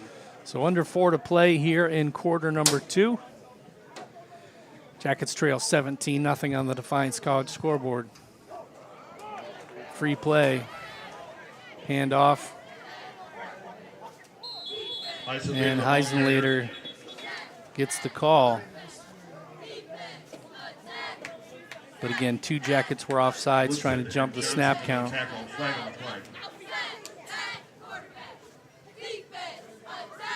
We'll see what Siena Heights elects to do with the penalty. Offside, number 38, 5 yards from the previous spot. Replay, first down. So they'll take the 5 yards and keep the down. 1st and 5 coming up for the Saints. After the penalty, first down and 5 for the Saints. They turned over on their last drive, but the Jackets unable to do anything with that. They stall the drive near midfield and have to kick it back. Siena Heights Saints team pretty solid. Offensive line doing a great job. Running game doing a great job. And there's just some determined running right there by Heisenlater. Yeah, just able to keep his balance. One thing I've noticed, these handoffs, they're delaying them long enough to let the blocks form downfield. And that's the room for Heisenlater to go. But how about the ability to put the one hand down, keep his balance, and get all the way out to midfield? Yep, good run right there by Heisenlater. Got to be closing in on 100 yards already in this first half. 2 minutes and 50 seconds to play. Man in motion coming up towards the offensive end. One of the Jackets loses his lid. Junior on the carry. Brought down by Andre Tibbs. And they'll have to go to the sideline. A little bit of talking right there. And a 5. Second down 5 for the Saints. The Yellow Jacket, 45-yard line. But nothing that drew any laundry. So gain of about 5 to the Jackets' 45 would be a second down. Yeah, I saw a good teammate there, right? Get his guy off the field before anything bad can happen. Don't say the magic word, yep. Because there was a lot of that last week, unfortunately. Bad snap. Still hasn't fallen on it. Jackets will fall on it. And they do. And Second Taylor, straight turnover for the Saints. Took a weird hop on the bounce because Taylor looked like all you had to do was fall on it, and he was just going to live to see another play, and that thing just squirted out of his arms. That is a helpless feeling right there, knowing that ball just bounced up. It looks like Cody Johnson, number 20, able to come through on the bottom of that pile, able to secure the football for the Yellow Jackets. So another turnover for Siena Heights, and you got to think if you're the Saints, you're wondering what might have been in these last couple possessions, as they were moving the ball pretty well, and they've turned it over twice. So the Jackets need to do something with these advantages, as this time they hand off on the jet sweep. Yeah, it's what we've been expecting to see. Good play defensively out there. They're trying to get the ball into Rome's hands. Taiwan hasn't had the opportunity to hang on to it a lot, but a good job on the open field. Jack Howie, The 2-minute timeout. redshirt senior linebacker from Bellevue, able to come up with a stop. So that's the 2-minute timeout. We're going to go ahead and take a break. It's 17-0 Saints here on the Yellow Jacket Sports Network.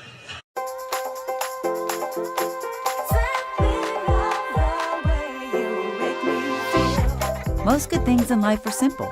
The same is true when it comes to our health and well-being. That's why Paramount Elite helps you medicare simply.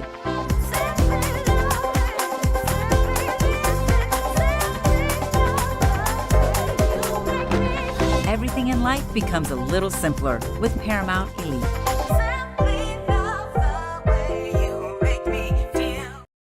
The 2-minute timeout, and the Jackets still trailing 17-0, but with the ball and on the move. Again, Randy, 14 first downs to 3. Kenny, if you can scroll down real quick, let's take a look at the individual stats, because I want to see rushing-wise. Yep, Eisenlater does have 100 yards, 104 yards on the ground. Quincy Johnson with 29. For the Jackets, Warren, their leading rusher, with 18. Turner with 17 so far. So, I mean, it's been a rough go, but the Jackets have an opportunity here to cut into this lead, and they really need to take advantage of it on this drive. Warren back to pass. Pressure coming. He steps up. He's got some room to run. He's got a first down. He skids at the 15-yard line. They'll mark him down at the 16. Yeah, he's going to take a bad hit at the end of this. A nice job. Cooper Sloan turns into the lead blocker, and you realize his quarterback's coming with them. He's going to get a big block right there. You see him. Warren able to split it, and then that's where his head hits. Yeah, that's scary. Tried to avoid the contact. You saw, I believe that was Mike Harrison the third, the defensive back, come up. To Sloan. Sloan stopped just inside the 10 at the 9. Pass complete to Sloan. We'll mark him at the 8, actually. Yeah, Defiance doesn't need to be in a big hurry. Yeah, good job by Cooper Sloan. He wanted to get the ball to the official and go, and realize that you want to take up as much of this final minute and a half that you can. Yeah, and I'm worried about Warren. I'm not going to lie. I saw him kind of go down on a knee at the end of that play. Jet sweep handoff, fakes it. This one fumbled, and this one might be a house call. 50, 40, 30. He's got a convoy. 20, 10. Fumbled it. And this recovered for a touchdown. And Warren's still down. Do have a flag here at the 20-yard line. See if someone just came in and ripped this ball away from Warren here. You see him fighting, still trying to fight, and that ball just taken away. So a good job on defense there by the Saints, but the health of Jelani Warren, I think, far outweighs the result of that play. Number 9, Dylan.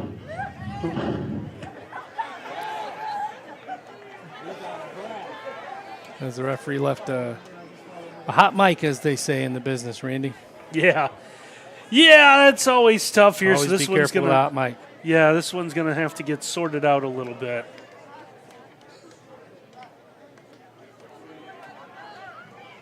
So they're gonna call. I think they called an illegal block. They're saying head to head. I think that's what the signal was. So the touchdown gets taken off the board with 57 seconds to play here in the first half. But the Siena Heights Saints forced their own turnover. See in real time. Yeah, so we're going to see the ball just out. ripped away. Yeah, Warren Good trying play. to fight.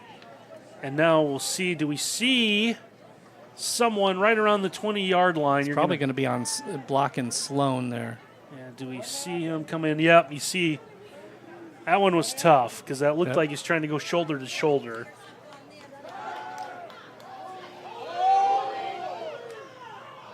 This one goes Chandler's pass is thrown out of incomplete. bounds with the receiver in the area, so no grounding, second 7 down. out of 10 for the Saints from the Yellow Jacket 35-yard line.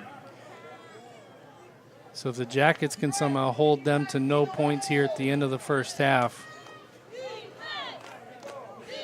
that would be big, although the Jackets really missed an opportunity with that last drive to cash in and get at least something. Yeah, it's going to be a tough one because you had a chance for points there. You're going to get the ball to start the second half. Could very easily have cut this into a one-possession game. Now you can do everything you can to hold on to make this 17-0 at the half. Timeout, Siena Heights. Timeout. And we'll take this opportunity to say Service Master by McCann. Keeping Defiance College in pristine condition does more than create a good first impression. It also boosts productivity and keeps your employees safe and healthy. At Service Master by McCann, we understand how important a clean and safe environment is, and our cleaning experts work tirelessly to provide customized cleaning and disinfecting services to offices, businesses, healthcare facilities, and other spaces throughout Defiance. So a timeout by Siena Heights on a 2nd and 10 with 52 seconds, just over 51 seconds to play here in the first half. And the Saints thinking, penalty took one off the board for us right there. They're thinking of getting that 7 back and going into the halftime up potentially 24. The Jackets thinking, we've turned you over the last couple times. See if we can do that one more time and give us an opportunity for something. But, man, the way Jelani Warren's head hit the turf at the end of that run and the way he kind of got up very slowly at the end of that last play, you got to wonder if we're not going to see a change in quarterback in the second half. Yeah, that's why they brought in Wingfield, though, so there's going to be a guy with a little bit of experience can run this offense. Sack behind the line by the Jackets. Big time stop by Dominic Harris. Yeah, he might have made Siena Heights' decision for him here, so you take him out of field goal range. Still do have one timeout left, but I think they might just be the way the last couple of offensive possessions have gone with turnovers. They might be okay just going into the locker room up 17-0. So now the official's going to check, see if the Jackets want to sub since the offense subbed. And with 15 seconds to play, you got to think they're probably running one more play here, maybe take a shot. Yeah, I think with just one more play here, so they'll go and see what they can do. This one led a little bit too far with .1 left. Going for Bailey Jackson right there on the sidelines, trying to get out of bounds, but probably just as well for the Saints that he didn't, because if he catches that one, the other 1/10 of a second is going to run off the clock. Yeah, so I think they're trying to do what they can to run that 10th off. I think they were going to let that go an extra moment. So Siena Heights is just going to take a knee here. So that's how the first half ends, a kneel by the Siena Heights Saints to avoid another turnover. The Jackets trail 17-0 to the Siena Heights Saints. We'll be right back with the halftime stats and information and some scores from around the area on the Yellow Jackets Sports Network. What I've learned the most from golf is to have integrity in everything you say and do. One of the biggest lessons of that sports impacts my daily life is discipline. Be a champion of character, it just means to realize first that you're a part of something that's bigger than yourself. Being a part of NAIA is something that I'm going to keep with me forever because it's not only made me a better athlete, but it's made me a better person. The NAIA really just cares about their student athletes and just the experience in general at the school, and I think that that's really important. The NAIA stands for, has great core values. One that's most important to me is servant leadership. Being able to serve your community is a huge reason why I chose the NAIA. I am a champion of character. I am a champion of character. I am a champion of character. I am a champion of character. I am a champion of character. Hello, I'm Keita Diller, president of the Defiance College Purple and Gold Athletic Club. And I'm Mark Diller. I'm a third-generation Defiance College supporter and also on the board of the Purple and Gold Club. For nearly 50 years, we've been supporting the Yellow Jacket student athletes. Membership to the Purple and Gold Club is open to everyone, regardless if you attended Defiance College or not. Membership fees are very affordable and include various levels of attendance privileges depending on your support level.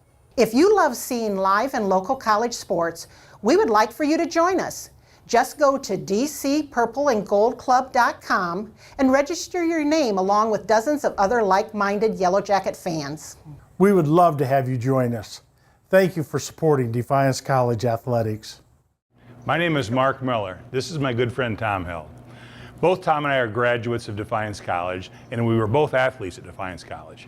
And I played baseball and basketball here at DC. Mark played football and baseball here.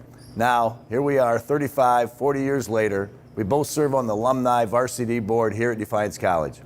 AVD, as we call it, raises money for Defiance College athletics. We have raised funds for many projects, such as $100,000 to the George Smart Center, $45,000 to the weight room in the Smart Center, $10,000 to the new basketball floor, new scoreboards at both the baseball and softball fields. If you're a Defiance College alumni athlete, please support AVD. Visit defianceathletics.com/alumni/AVD to join. We appreciate all who have given in the past, but we are looking for new members. Please keep in mind that someone supported you as an athlete at DC. Now it is our turn. AVD also sponsors a yearly golf outing to get old friends back together and raise funds for our projects. So get your foursome together and come on out. You can also support AVD as a whole sponsor. Support AVD. Let's make this our biggest year ever. Thank you very much. And go Jackets! My biggest fear in the middle of my addiction was that I would never be able to get over it and that my kids wouldn't have a father. I overdosed on heroin and I lived. And I started thinking, you know what? This isn't my story. For the longest time, fear held me back from ultimately being who I wanted to. I found the fatherhood program, and it was one of the best decisions I've ever made in my life. My desire to change had finally outweighed my desire to stay the same. I felt powerless for so much of my life that it's important to me that my kids are empowered and truly believe that if they can think it, they can do it. I definitely had to become a better man to be a better father. For the first time, I finally feel like I'm exactly where I should be, where I want to be.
And welcome back to halftime here at Justin F. Caressel Stadium at Defiance College. Jim and Randy, it's 17-0 Siena Heights. You see the first half stats. Randy, Siena Heights with 14 first downs to 4 for the Jackets. 4 of 8 on third down. 198 total yards, 102 of them coming through the air, 96 on the ground. Seems like more than that, though. It seems like they have more than 100, just a little bit over 100 yards on the ground. Yeah, the third down efficiency's gone down for Siena Heights, too. We saw that at the end of the opening quarter, 3 of 5 at one point, now 4 of 8. So, the turnovers have hurt Siena Heights. Had a couple of fumbles, and then you add the sack there late. They had the ball. Looked like they were going to at least get a field goal to add on to their lead before halftime. You get the big sack, force them out of it. They decide to run out the final 40 seconds or so. So DC defense has come up, made a couple of stops. How the offense, we thought they'd be able to find some success, at least running the football on the Siena Heights team. They've struggled through this opening half, but they'll get this first possession. A big thing for them is to try to get some points on the board. You're not going to get all 17 back at once, but for them to get down the field and score some points and make this a workable deficit would be big for them. 8 of 14 for 102 yards and a touchdown for Elijah Taylor for Siena Heights. For the Jackets, Jelani Warren, 6 of 11 for 47 yards. Warren also leads the team in rushing with 38 yards, including a 22-yard scamper. Cooper Sloan with 2 catches for 26 yards for the Jackets. Heisen leader, 12 carries for 104 yards for the Saints, getting almost 9 yards per attempt. Bailey Jackson, 3 catches for 44. Tenjaji Alexander, 3 catches for 23. And Randy, those 2 fumbles really is what's kind of helping keep the Jackets in the game, because the Saints were moving at a pretty good clip when both of those turnovers took place too. Yeah, you talk about Jelani Warren. I was looking to see, I thought I saw him down here on one side warming up. You mentioned it too. He took a couple of big hits there. We saw the helmet kind of bounce off the turf, fighting for yards. He had that fumble inside the 5, fighting for yardage. So it'll be interesting to see if he comes out to begin the second half. I thought I saw him warming up with everyone. The single number kind of gets lost, the expanded roster here, but see what the Jackets decide to come out and do to start the second half. All right, and we will have a halftime guest kind of going into the third quarter, so a little bit of a non-traditional halftime guest with Tiffany Sellers, the athletic director here at Defiance College. And Tiffany, let's go ahead and bring you in. It's a busy Saturday here in Defiance, Ohio. Yes, it is. Can you hear me? Yeah, we can hear you just fine. Great, yep, you're good. great.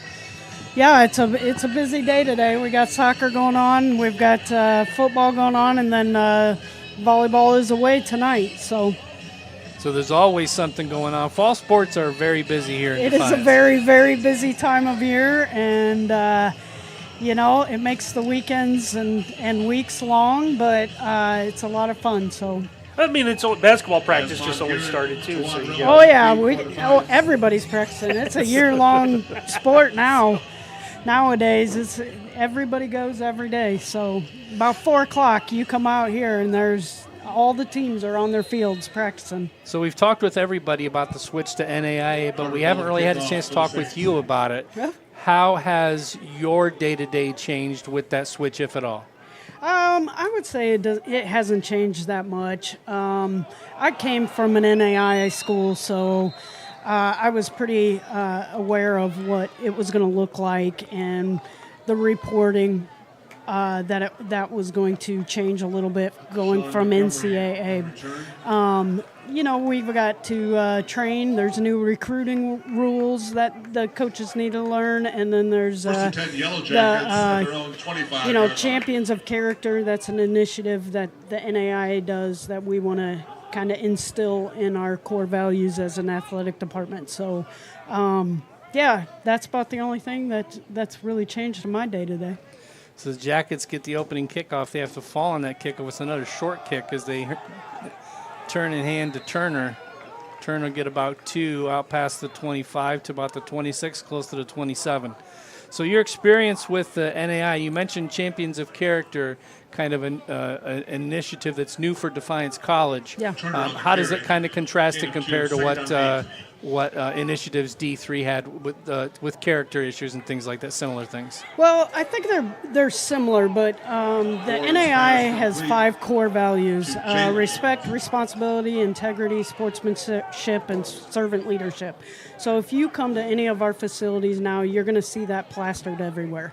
We want to make it part of our 5 core values within our department. So, yeah, I would say I don't know that there's a whole lot of difference, but this has been a part of the NAIA for many, many years, and we just want to bring it into our programs. So let's talk about your work today, having to kind of bounce back and forth between 2 different fields of play.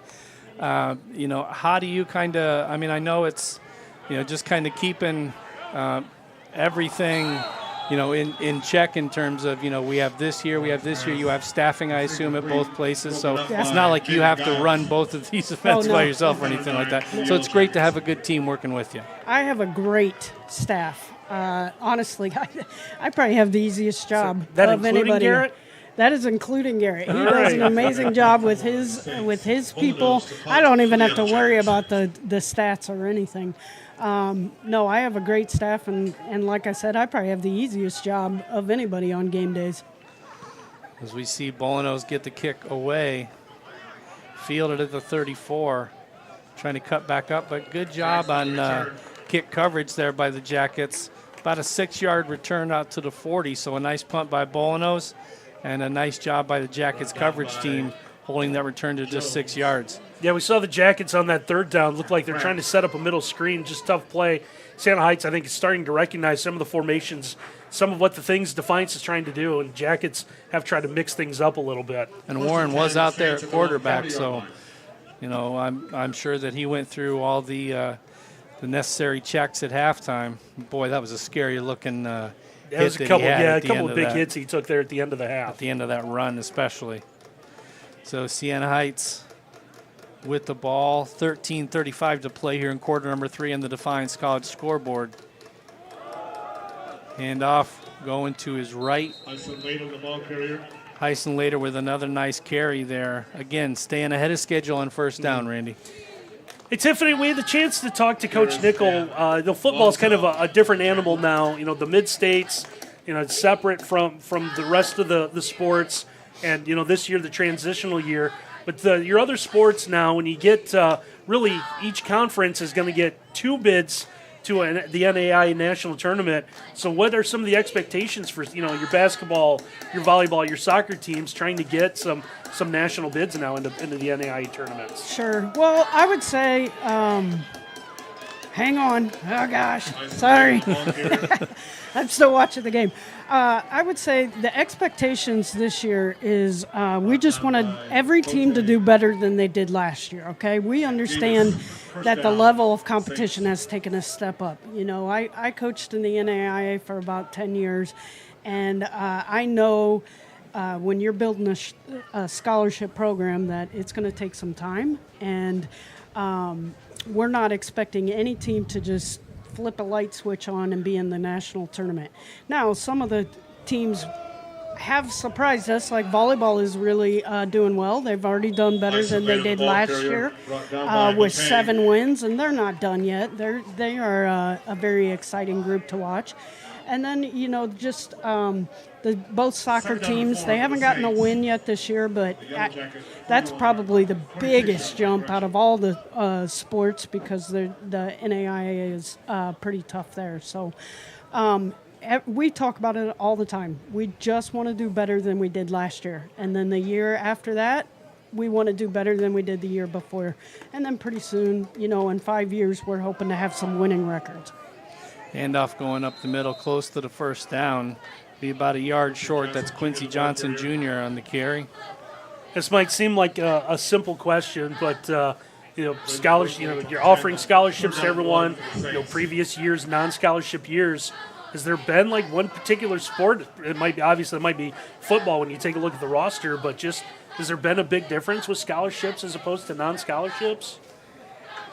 In the recruiting way, just the recruiting or, roster makeup or anything like that? Yeah, I would say we're running like a Division II model, right? So most of our scholarships are partial scholarships. We don't have any students here that are on complete full rides. So, it looks more like a Division II. But each one of my sports has a pot of money that they can use to recruit and build their programs with. So in that aspect, it's a little bit different. It gives our coaches a little bit more say in how scholarships go and who they're offering to. Whereas under the D3 model, you would qualify for a certain scholarship within the school. Handoff going up the middle. And that wildcat by Prather. Randy, I'm not sure if you saw at the end of that run, but it did not look like he got the first down at the end of that run. But yeah, that looked close. And they went ahead and waved it on. Yeah, first down run there. Just that pile just moving forward. Yeah, just been impressed. The Siena Heights, that offensive line, mentioned it in the first half, just the way that they've been able to move that defensive line out of Defiance. Yep, and that was, like we said earlier, Randy, it's kind of given the Jackets a taste of their own medicine a little bit. The offensive line played so well for Defiance College last week. We're able to get 3 different runners with some really nice games. Here's a turn and a handoff. Right side, dives in, touchdown.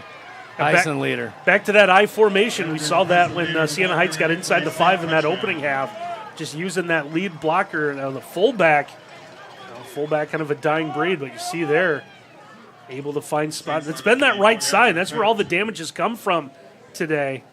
And Eisenleiter, just that second cut, and been amazed at what he's been able to do with his feet. Just barely found the pylon there. Closing in on 140 yards now for Eisenleiter. He's up over the century mark at halftime. As the extra point will not be tried, as someone just a bit offsides there. Yeah, this is going to end up, I think, on Siena Heights. You're going to see a flinch. Oh, there we go. That's why he was just a bit offside. Yeah, you saw. I think, drawn off. I think someone on the left side, I don't know if it was the end or the tackle, but someone, I think, tried to readjust his stance and just came up enough, just a little bit of a flinch. Defiance bought into it. Yeah, that's what they look for. The guy in front of you moves, you move. That's what you're always taught. So the extra point by Medvedik from 25 yards out. Now he's already made a 25-yard field goal today. Plenty of leg, and this kick is good. We have a flag on the play, and I think Medvedik was injured on the play. I think they went for the block and dove into the kicking leg. He's a lefty, and that's the leg he's holding right now. Yeah, see. Personal foul. There, you get a roughing the kicker call here. It's on the kickoff. And that 15 yards will be assessed on the kickoff right there.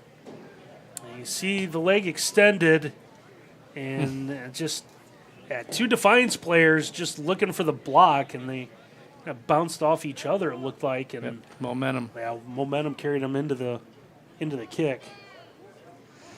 So, Tiffany, how challenging, shall we say, is it for you? And I know, the way you kind of get into it's hard not to be a fan as well as an employee. So, how hard is it to keep the employee hat on the whole time and still kind of be a fan, or is it just one of those things where the worlds just naturally kind of blend together? I think they kind of blend. I mean, you can hear me back here making noises when Siena Heights is doing well.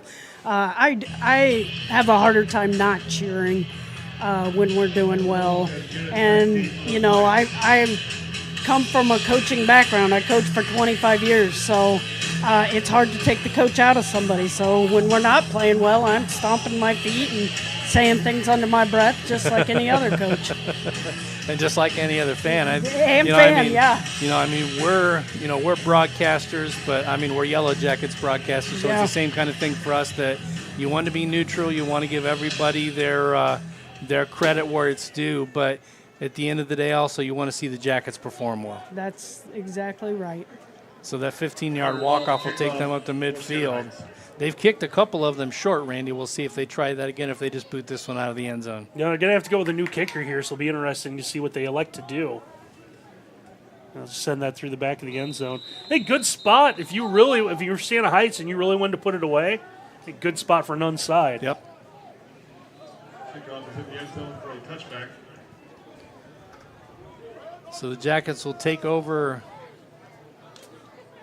after the kick out of the end zone at the 25-yard line. Yellow Jackets from their own 25-yard line. Jackets trail 24-0 on the Defiance College scoreboard with 9 minutes, 27 seconds to play here in the third quarter. Warren still in at quarterback for the Jackets, which is obviously a great thing to see. Hopefully he's as close to 100% as you can be. Sloan goes out in motion. Warren will keep. Steps out of a tackle. Warren will get about 7 out to the 32. I went with Cooper Sloan in motion. You see him top of your screen right there. So hope is you get someone on the defense kind of shading that way, looking for that quick screen out to him. And Jelani saw a little bit of an opening, able to get some positive yards. Screen pass, first down and more, out to the 40-yard line. Nice job getting that one to Williams. So Devion Williams with the screen pass. Gets it out to the 40 for a first down and a nice game. Yeah, Jackets got to try to find some of their playmakers the ball. I haven't mentioned Desmond Garrett at all today. He's been shut out. Rome had the end around one time. So Jackets trying to do something, get some of their playmakers the football. Pass incomplete. Going for Warren. Warren to Warren right there. Second down and 10 for the Yellow Jackets. As Jelani was forced out of the pocket and had to kind of unload that at the last second. Still had it close to a completion, though, despite the fact that it was almost a throwaway. So with the switch to the NAIA, was there a big thing with schedule making? I know the biggest administrative part of your job, the conference. You get a lot of conference foes. We saw the new basketball schedules released. We've seen volleyball. Has it been fairly easy trying to put full schedules for everyone together? From our side, I can say probably yes, but if you talk to the conference commissioners, they probably say no. Last thing they want is new teams and odd numbers and everything else, right? Exactly. And when we came in, knowing that we were coming in last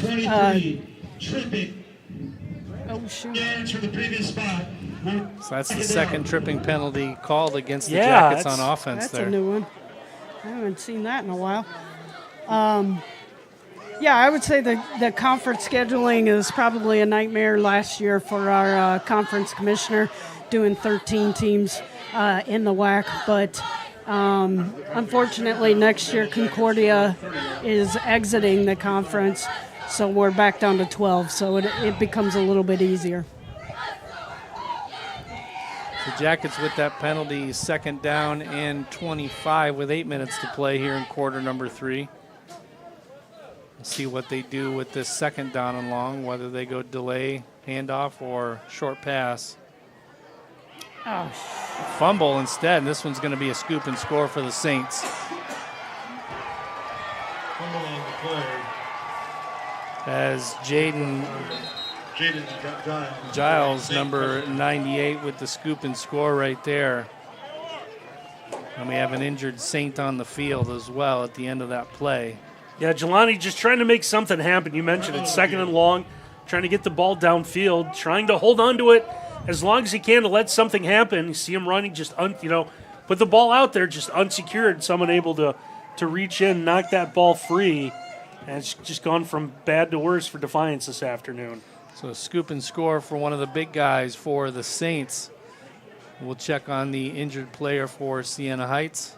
We're going to step aside for a quick timeout. We'll be right back on the Yellow Jackets Sports Network. My biggest fear in the middle of my addiction was that I would never be able to get over it and that my kids wouldn't have a father. I overdosed on heroin and I lived. And I started thinking, you know what? This isn't my story. For the longest time, fear held me back from ultimately being who I wanted to. I found the fatherhood program, and it was one of the best decisions I've ever made in my life. My desire to change had finally outweighed my desire to stay the same. I felt powerless for so much of my life that it's important to me that my kids are empowered and truly believe that if they can think it, they can do it. I definitely had to become a better man to be a better father. For the first time, I finally feel like I'm exactly... Medvedik with the extra point, and the kick is up. The kick just sails inside the right upright and is good. So Medvedik shakes off the injury from earlier and is able to go back out and kick the extra point. And that makes the score 31-0. See that ladder back behind the goalpost makes me think someone's going to climb up there and try to catch a kick that comes through there. Yeah, I'm going to go ahead and say that's not a good idea. Probably not. So anybody who is even considering that, don't. Please don't. Who hasn't seen a ladder hanging out? Just, you know what? This ladder needs climbed. I'm the man to do it. And ladders are always in precarious positions, too. So especially one that's near a field of play like that. Just take it down. So 31-0 your score here on the Defiance College scoreboard. 7:42 to play here in quarter number 3. Siena Heights gets the scoop and score off the Warren fumble. Correction. Tristan Thomas is back deep for Defiance. Ball to kick off. And they'll send Carter Ball out to do the kickoffs again. Another short kick. Yeah, they're determined to try to get a turnover off a short kick. Give credit to Defiance special teams. And now a little pushing and shoving going on here. Yeah, you had a player for Siena Heights who wouldn't get off the Defiance College player, and yet the Defiance College player is the one who's going to get called for the penalty here. It's always the second one, Randy. That's right.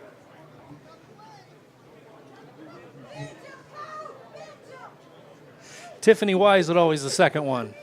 You've been a coach. You've seen it happen. That's the one they see. It's always the second one, darn it. It's always the second one. Fouls up. Nope. Holding during the return. Dead ball. UNS. 824. Number 12. Both penalties were being put. These number. First UNS towards disqualification. So an unsportsmanlike and a hold. You're going to have to help me here. UNS. Yeah, you got to help me too. Yeah, listen, I've seen a lot of football games over the years. If you can spare me 15 minutes, I'll see if I can get access to the field real quick, and I'll just go ask him. That's what I mean. I know the microphone was cutting out a little bit, but yeah, he kept saying UNS. Yeah, I heard UNS, and I guess unsportsmanlike. I guess he just didn't have the time to say unsportsmanlike, so he just shortened it to UNS. I guess. I was worried about his mic cutting out. I must be. Yeah, clearly, like you said, Jim, it's undefined, so they're going backwards here. New quarterback in for the Jackets. This pass is caught off the tip. What a gorgeous catch right there. And a first down. I think that was Caleb Johnson, number 7? First down, Yellow Jackets. And again, new quarterback in there for Defiance College. Yeah, we see Mikhail Wingfield, the sophomore, highly touted, a guy that Coach was really excited about. We talked to him after the opening game. We thought that this was going to be more of a quarterback battle, and then we talked to him about what Jelani was able to do last couple of weeks, kind of secure that job. But with this one, a little bit lopsided. Want to bring Wingfield in, see what he can do. Also, I think you certainly have to look at the overall health of Jelani. Yeah, I think that's right. No question he was not 100% coming out of the half there. Cleared the play, no question. Wingfield, first down, and a lot more out past the 40 to the 40. Yep, they're going to mark him at the 40 out of bounds, but it's enough to move the chains for a Jackets first down. Yeah, good decision maker. You could say the same thing for Jelani, too. Pulled it down, able to run through the pressure, breaks it off to the outside. Follows his blockers, too, right? Not a guy who's going to outrun everyone. Handoff and a nice gain on first down going to Jeremy Brown Jr., the freshman. A guy we were really impressed with last week against Judson. Gain of 6. Second down and 4 Could for see the him Yellow see a little bit more playing time here in the second half. Again, the Director of Athletics, Tiffany Selhorst, our guest here. Kind of going into the third quarter.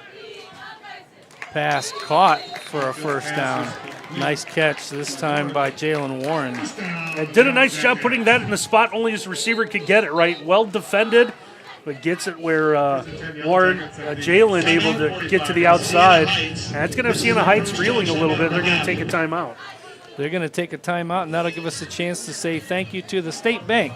State Bank provides a full range of financial services for consumers and small businesses, including wealth management, private client services, mortgage banking, and commercial and agricultural lending, operating through a total of 22 banking centers, 19 in 9 Ohio counties, and 1 center in Fort Wayne, Indiana, and 23 full-service ATMs.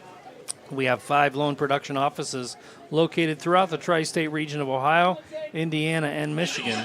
And we also want to say thank you to Metzger's Printing. Metzger's is your marketing solutions provider, specializing in multi-format commercial printing, cross-media marketing, and fulfillment services. At Metzger's, we thrive on providing innovative solutions and quality service. We invite you to tour our site to get an idea of the tremendous range of services we offer. A tough break for Defiance to see Jake Breedlove starting right tackle, number 71, had to come out sitting down on the bench getting looked at by the training staff. So this offensive line that was already playing shorthanded is going to have to deal with another injury. Fakes the handoff on the sweep. Pass complete. First down for the Jackets. Pass complete. Going to Johnson again. Yeah, Wingfield brings a different set, and we saw him able to run when he scrambles here, but good job throwing the football. Back-to-back first downs here for Defiance. Strong arm. Very strong arm. He can force that ball into a tight window. Scramble. Going to his left. Still on his feet. Close to a first down. Say he's knocked out of bounds after a gain of about 9, close to the chains there. Yeah, big body too. You see him at 6'2", 210. What he's able to do, steps up, doesn't see anyone. He's going to take a little bit of punishment. And able to just kind of slide out of a tackle there. Just kind of move the body a little bit. So 9 on the first down pickup. Back to pass. No pressure. Pass complete. Fumble. They're going to call that incomplete. Good call. Yep. Did not make, as they say, Randy, a football move. The biggest reaction came from the person standing behind me. That's so. I told you, you can't take the coach out of me. That one was tough. Yeah, that one was tough, but they made the right call out there, though, right? Absolutely. He didn't turn. He didn't take a couple steps, so it was incomplete. So 3rd and short here. See if they who are they getting this one on, because they both moved at the same time. Number 52, the offenses. It's where the defense has the advantage, right? They can jump and they come back, but they jump. The idea of that offensive line is you catch them in the neutral zone or off on your side. You get Aiden Burke, 52 on the false start. And then 3rd and 1 makes a 3rd and 6 now from the 30-yard line. Have to get to the 24 for the first down. 5 minutes, 3 seconds to play here in quarter number 3. Siena Heights comfortably in front, 31-0 on the Defiance College scoreboard. Pressure coming from the middle. Pass complete.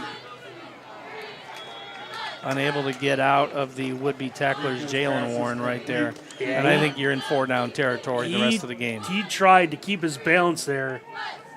Just got enough of it. Yeah, down 31-0. No choice but to go for it here. Field goal's not going to mean anything. He'd be looking at 45-ish yarder.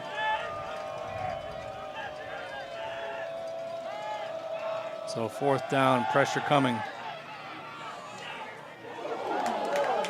Underhanded pass complete. A little bit of magic there. Yeah, that is 4th down.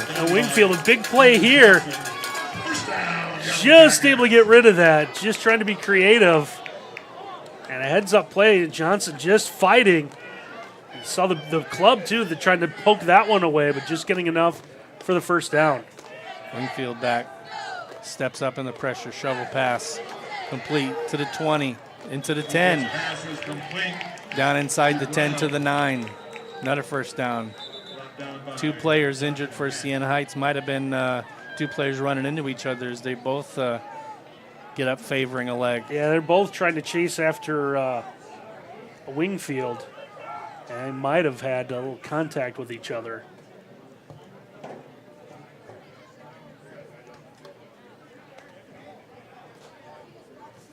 So one of the players was A.J. Knox, a defensive lineman.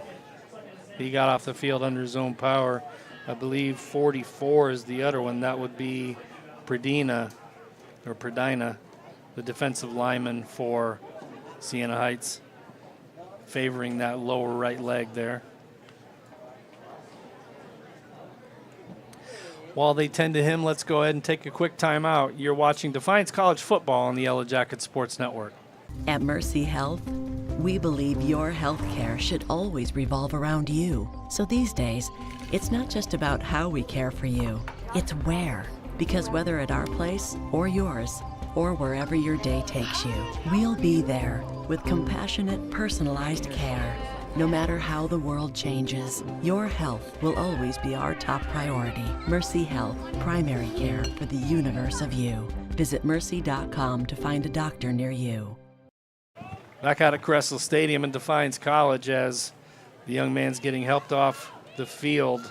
Again, that's number 44, Greg Padina, the defensive lineman, the junior out of Concord, Ohio. Running play, stop behind the line of scrimmage. Good tackle right there by Mike Harrison III. He's been a really active defensive back today and is able to play the run, right? Recognized the run, comes up, and able to get a stop in the backfield. So a nice stop there on 1st and goal. Brings up 2nd and goal from the 12 after the short loss there on 1st down. Back to pass. Pressure coming from the backside. Forces him to have to throw that one away. Good pressure that time by Tanner Rubenstein. Number 17, with the pressure coming from the right side. Wingfield recognized it too, was trying to get out of the way, but Rubenstein, nice job. Forced him to get rid of that early.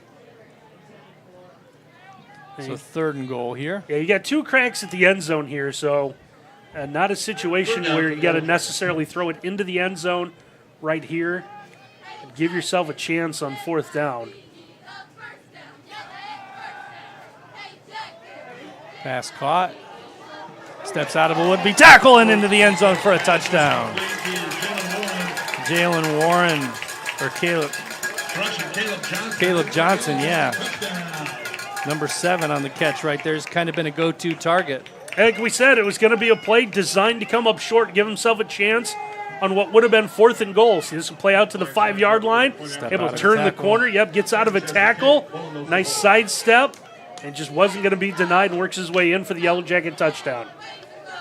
Sanchez comes on for the extra point. Good snap. Good hold. Kick is up. And the kick is good. So with 3 minutes to play here in quarter number 3, the Jackets put a crooked number on the board, and it's 31-7. I guess all we needed was Tiffany to come up here to score touchdowns. If that's what the difference is, I'll be sitting next to you guys every week. I want to take a moment to say thank you to Paramount Healthcare, a proud sponsor and health plan provider of Defiance College, offering a full range of health insurance plans and services to suit your healthcare needs. Paramount by ProMedica is health insurance by healthcare professionals. Find out more at ParamountHealthcare.com. 801-147. Now, Rand, I'm going to go out on a limb and say that Tiffany probably can't be here all the time. Well, I mean, she said it's her staff does all the work. If it means us winning, I'll be here. That's right. Just give me a microphone. Whatever it takes, space. right? Whatever it takes for DC to win. She is willing to do the work. 18 first downs to 12 now. 8 of those for the Jackets through the air, 4 on the ground. 2 of 9 on 3rd down compared to 5 of 9 for the Saints. 258 total yards to 192. So it's a case where the stats are a little misleading, I think. Yeah, in this case. you had the turnovers and just unable to do it. But Tiffany, one thing I do want to talk, just get your opinion on, and we'll see more of it, I guess, when it plays out, especially in the winter. But to take nothing away from the HCAC, Defiance was a proud member, playing in the Heartland, playing D3 since the early '90s. The away crowds and the long trips, right? I mean, you had Bluffton. That was within a decent driving distance, but you've got a lot of long trips. We look over across the along the way today. Siena Heights and Adrian, about an hour to get here. Away. Yep. Yeah, so we're going to see UNOH. We'll see Siena Heights. Teams like this. Are you excited for maybe the possibility of having larger crowds coming in at home with just people making shorter trips? Yeah, I think so. We have 4 teams that are within an hour from us: Indiana Tech, Lourdes, Siena Heights, and UNOH. And then, several teams are only an hour and a half to 2 hours away. That's a big difference from the HCAC. So I know last week we played Judson, who's out of Chicago area. We knew they weren't going to travel well, but we do expect, Manchester's next week. We'll get a big crowd for them. And then at the end of the season, we play Hanover, and I'm sure they're going to want some redemption. So I bet the crowd will also travel. I want to see some rivalry spring up. I hope a rivalry springs up between Siena Heights. That'd be a lot of fun for all of our sports. So, yeah, I was talking to one of the coaches about that. I think it might have been Coach Gibson. I think I saw Coach Gibson, high school tournament basketball. He's out recruiting. Big it'll be. A good defense out there. UNOH seems like a natural one. Lourdes is what, especially now, and it seems like more than ever, everyone's going to be kind of recruiting the same athletes, right? Back again to the D3 days, the HCAC days, it seemed like everyone kind of stuck to their own area. You had your own kids. And now, when you mention it, you're going to have 4 places kind of all looking after the same players. That's going to help build some rivalries too, won't it? Yeah, I think so. But we're very different than a Lourdes that's in Toledo or a UNOH in Lima. We're just very different than Indiana Tech. So, the main thing for us, and I hope everybody in the 6 or 7 county area around here hears that we want to get these kids to buy into what we're doing here and stay home. You got to find the delicate balance between home and away, but I think we can capture Northwest Ohio. Siena Heights has a couple of kids out of Napoleon playing on their team today. That can't happen anymore. And I do think that this, at least for football, our coaching staff understands that. They're out at the local games. All of my coaches have put an effort into all of the local games so we can get our name back out there and tell the Defiance College story. Well, we talked to Coach Nickell about that, I think, 2 weeks ago. We mentioned the recruiting, and I know I saw the early period was 44 recruits, and then I think the number went up to 60. But not only that, but just when we take a look at the roster, when I started doing this about 4 years ago, it was Florida, Georgia, California, Texas. Not say you don't need those kids, but now we look at the roster.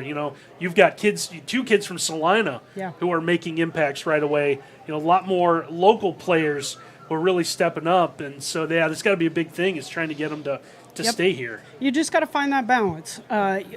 Of course, we're going to get out-of-state kids. We want out-of-state kids, but we also want the in-state kids. We want Ohio kids. We want Northwest Ohio kids. And I think that the majority of my coaches understand that and are trying to make an effort on improving that. I know you guys talked to Dr. Taylor last week about the 1850 promise that admissions is doing. So I think that's going to be a big help for us to get, again, Defiance College story out there in Northwest Ohio and get some of these kids to get some hometown pride for Defiance College. I know the Crescent News is down in the other end. I'm just going to go talk to them and say, headline, Siena Heights no longer gets Northwest Ohio kids. I love That's it. I love it. Effective immediately. Effective immediately. I like it. Prather, the injured player for the Saints at the end of that play, came down kind of hard on, I think, one of the shoulders. But, again, I'm no doctor, so I'm not going to speculate. Yeah, you see he's having a hard time just trying to get some balance there and helping him down to a knee. I went for a diving effort. Yeah, just I think put all of his weight and just kind of rolled over on his shoulder, just put all of his weight on one side of his body trying to come up with the football. So 3rd and 11 coming up here for the Saints. Man in motion, jet sweep. They take it. And he's able to get the first down and then some. Unable to seal the edge right there. Good speed by Coleman. Yeah, we saw Blake Nichols, number 29. You're going to see him right here. Tries to come up, got one hand on the back of the jersey. He's unable to get the right angle needed to at least knock him out of bounds. That's what sprung it and allowed Siena Heights to get the big play in the first down. Under 2 minutes to play here in quarter number 3, 31-7. Siena Heights leads with the ball in plus territory at the 29-yard line.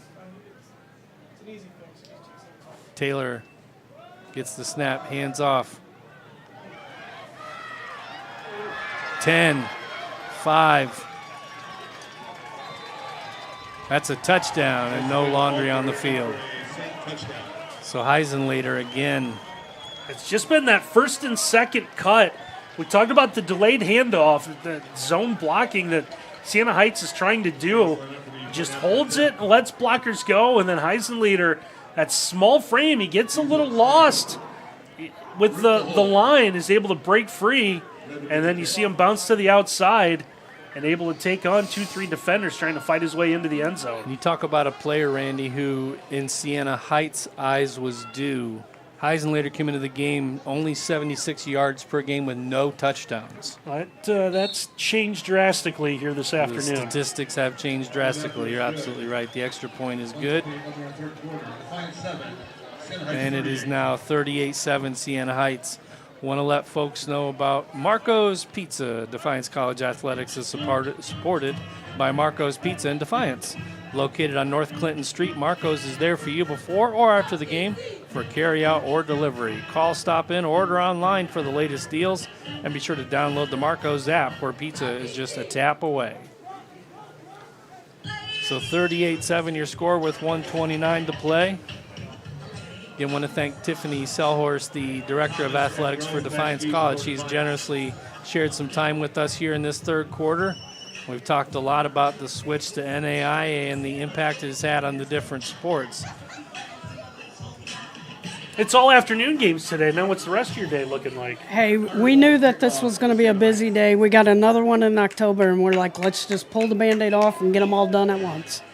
So, thanks for having me, guys. And next absolutely loved it. Next week is homecoming as well, so It there's is. going to be a lot of great stuff going on next week. I'm really excited about next week. We got a lot of groups coming back. There's about 400 to 500 alumni that have registered to come back for some groups.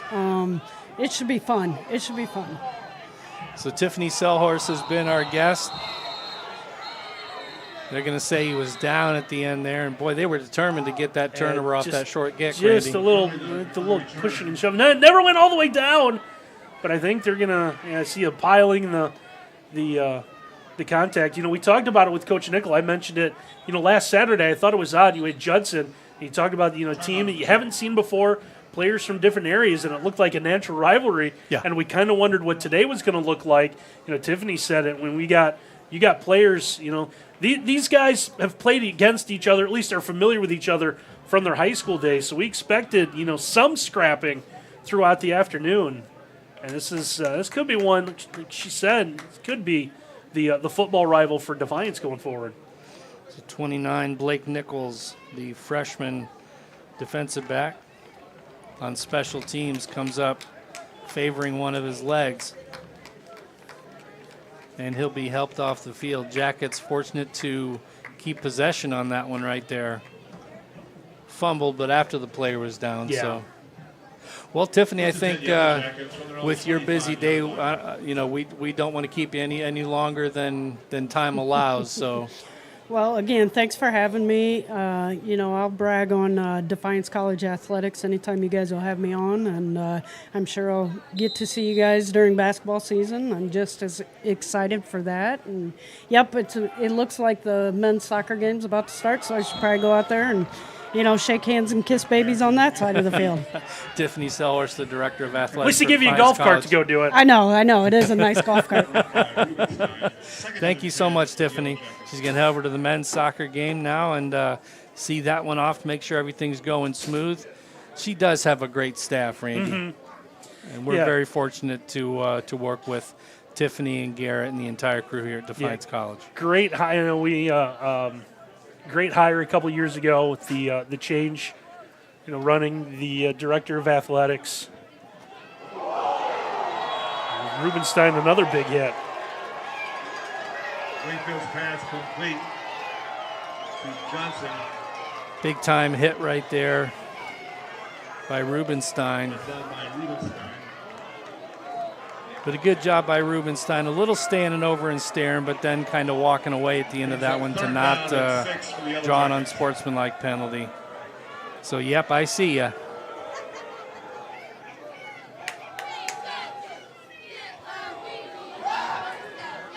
Pass incomplete, going for the home run ball to Davion Williams.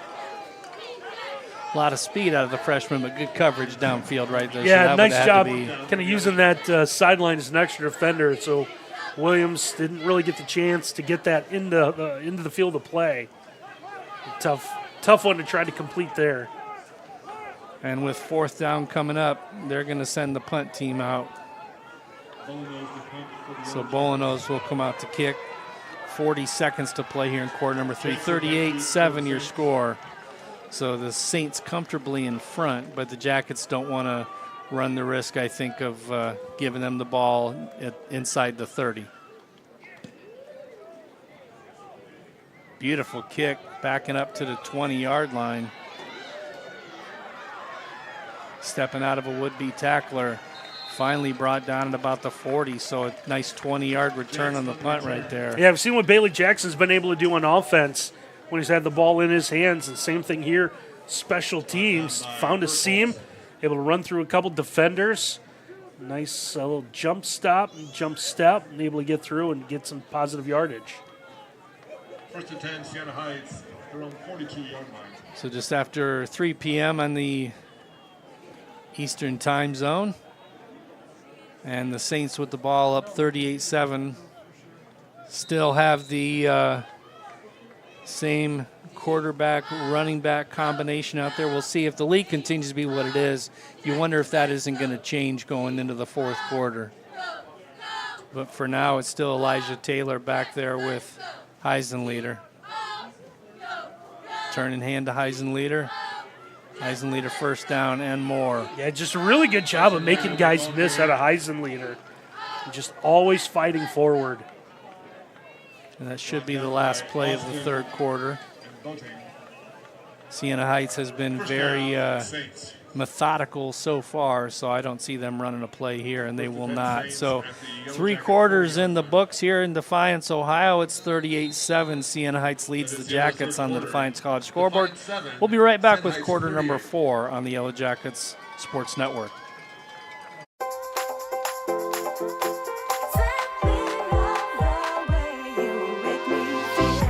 Most good things in life are simple. The same is true when it comes to our health and well-being. That's why Paramount Elite helps you manicure simply.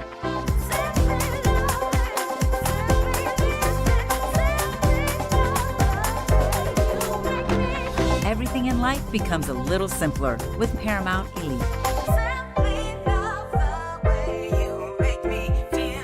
Discover, engage, formulate, initiate, defy the ordinary at Defiance College. Defy, with a unique 4-year focus on career readiness, experiential learning, and 95% plus career placement. Want to serve? 100% of entering students defy the ordinary by engaging in community service with nationally recognized community-based research and service programs. Undergraduate studies you love with personalized experience you want. Defy the ordinary at Defiance College. Apply to Defy.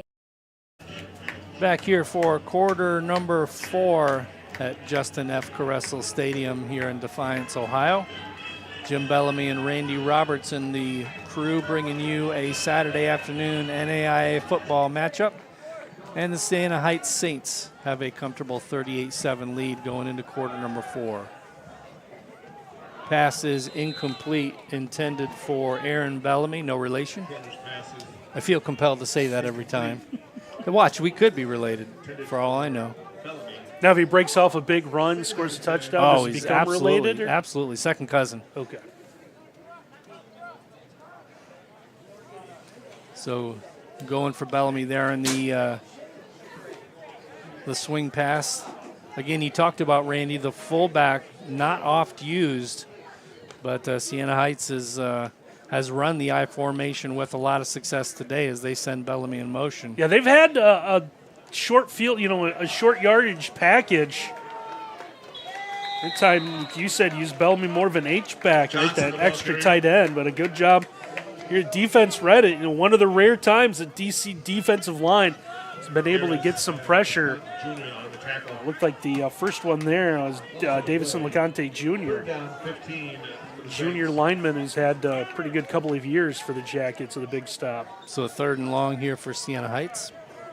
I'd have to think they'll play relatively conservative for the rest of this game, but as soon as I say that, they'll break out 4 wide and they'll take a shot. Short plays have turned into big yardage for them, so no reason to think why just won't set up a screen. Now. Yeah, set up a screen thinking they can't get 15 yards out of it. But they're kind of stuck in that no man's land. Got a hold too, by the way, which taking a shot. It's caught. Touchdown. No flag. Pass is complete to DJ Young. Young with the catch.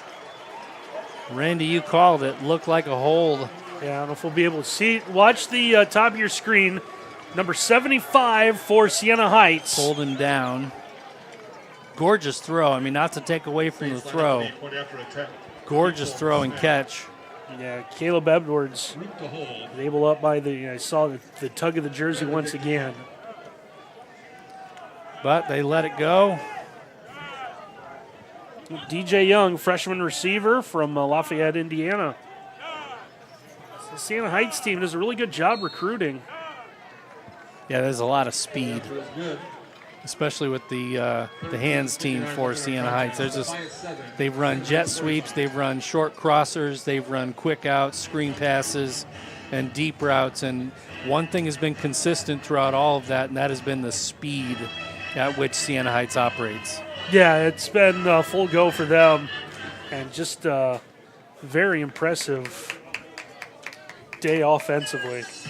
The Alumni Varsity D has a long tradition of supporting and promoting Defiance College athletics. Comprised of former varsity athletes, Alumni Varsity D pays it forward to the Yellow Jackets of tomorrow. For more information, visit defiance.edu/alumni today. Also mark your calendars for the Yellow Jacket Classic Golf Outing on June 14, 2025. The big thing for DC is the rest of the way here.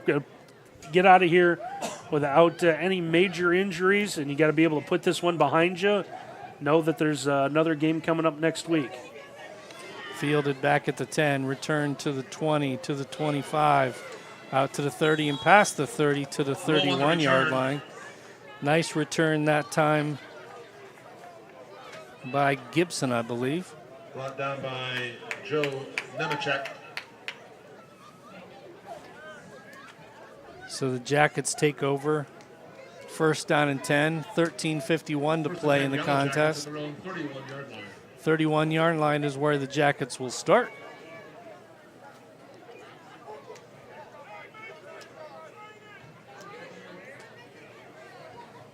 And again, Warren taken out just as much as a precaution, but the game kind of got out of hand too, so.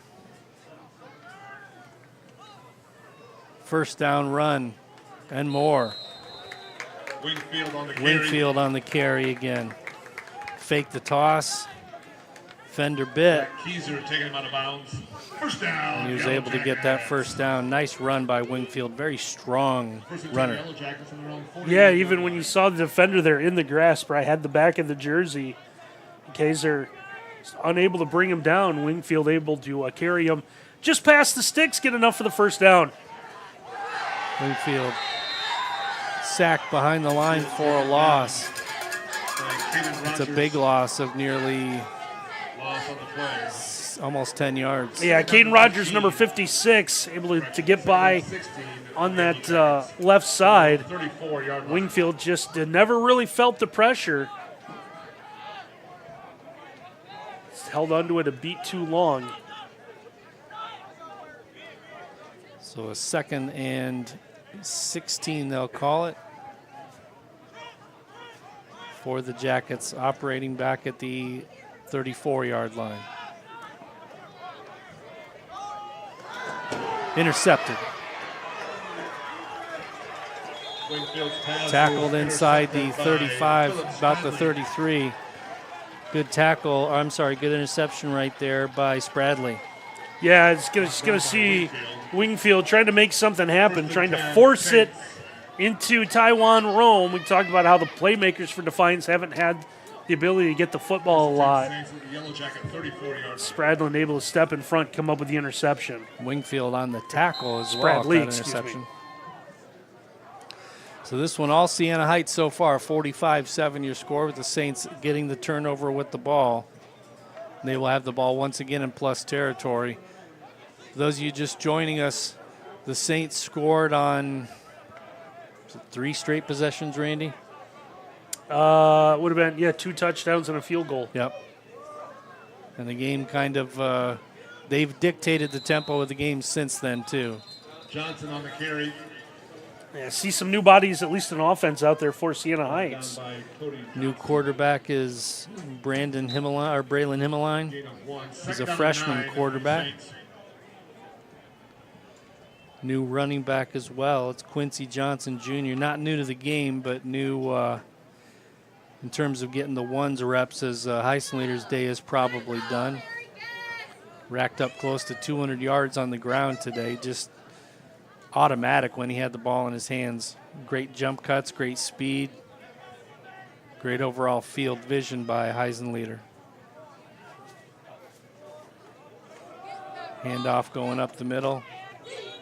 Good job by the Jackets defense to shut that one down, but it's still a short game. See the same thing here out of Quincy Johnson, the new running back for Siena Heights. Saw that cut. And again, every time there's been a cut, there's been positive yards for Siena Heights. They've just made DC miss. The Jackets been having problems trying to read the running lanes.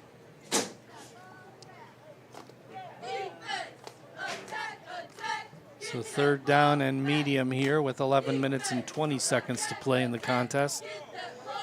And the Saints are in no big hurry.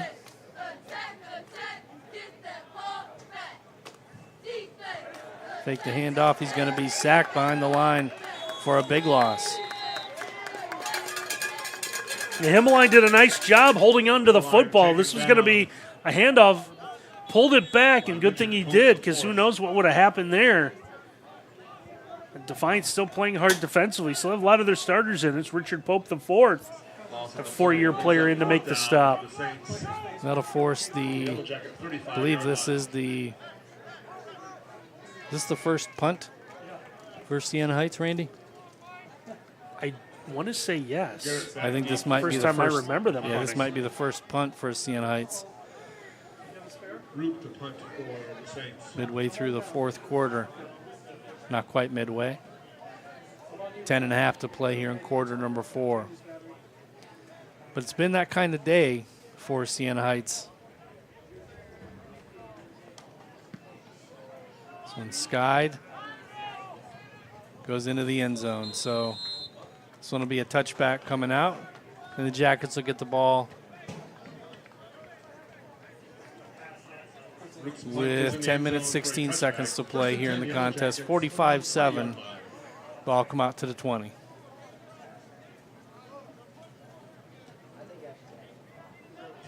Want to say thank you to the Purple and Gold Club. The Purple and Gold Club has been advancing Defiance College athletics for 50 years, a joint mission of community members, parents, staff, and fans. Purple and Gold supports the Yellow Jackets to elevate the student-athlete experience and facilities through a variety of initiatives. All members receive an all-sports pass to watch every Yellow Jacket home event with additional perks as well. To find out more or join today, visit dcpurpleandgoldclub.com. Turn and hand off, running left. Cuts it back up towards the middle. Well defended by the Saints. Gain of about 3 on first down. Gets him out close to the 25.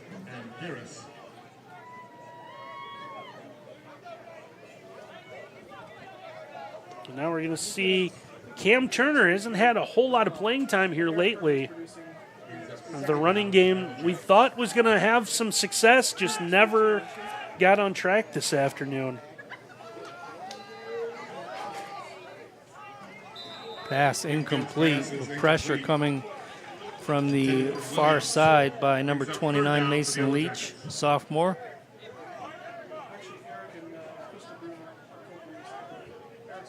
So 9:40 to play on the stoppage brings up a 3rd down and 6 for the Jackets.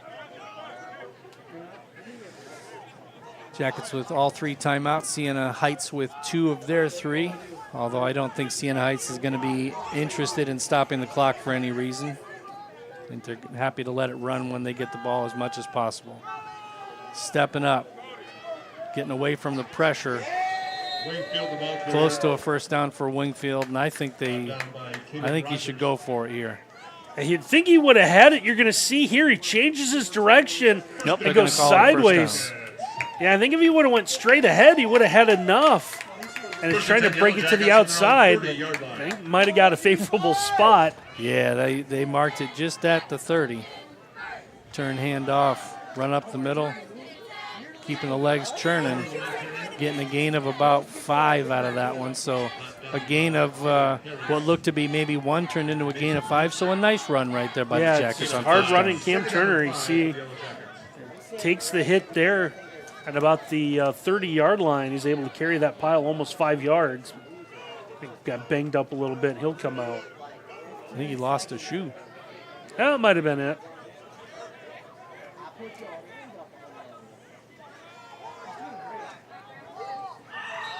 One short hop to the intended receiver.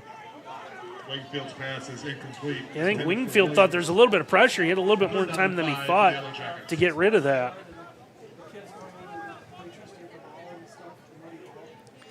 So that'll bring up a 3rd down now for the Jackets again.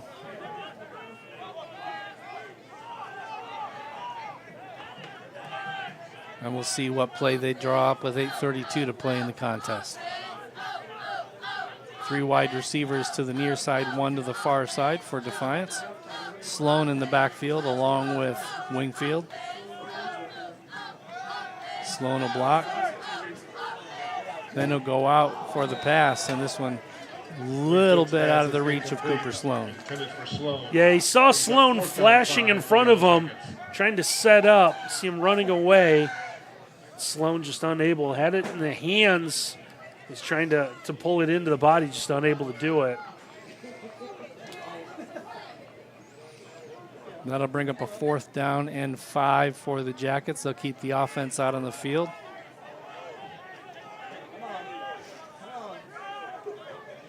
Not much to lose at this point if you're Defiance College. Wingfield keeps the legs moving, gets the first down to the 44-yard line. Yeah, they like that added dimension that he brings. You know, we talk about what Jelani Warren does. Wingfield, same type. And just able to go forward, knowing that if there's pressure there, they trust him to scramble to get the 5 yards, and he did. So a big-time first down pickup there for the Jackets. They keep the ball. Clock keeps moving, now down to 8 minutes to play. Yeah, Wingfield again. Yeah, saw the pressure coming. Wingfield rightly slides that time. Yeah, still took a hit late.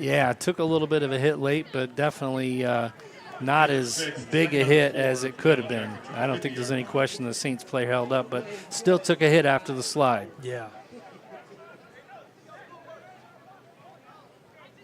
Second down and 4 here. Sloan coming out of the backfield. Crosser a little bit in front of the would-be receiver. That time going for Davion Williams. Yeah, just unable to bring the ball in. We've seen a couple of throws that way.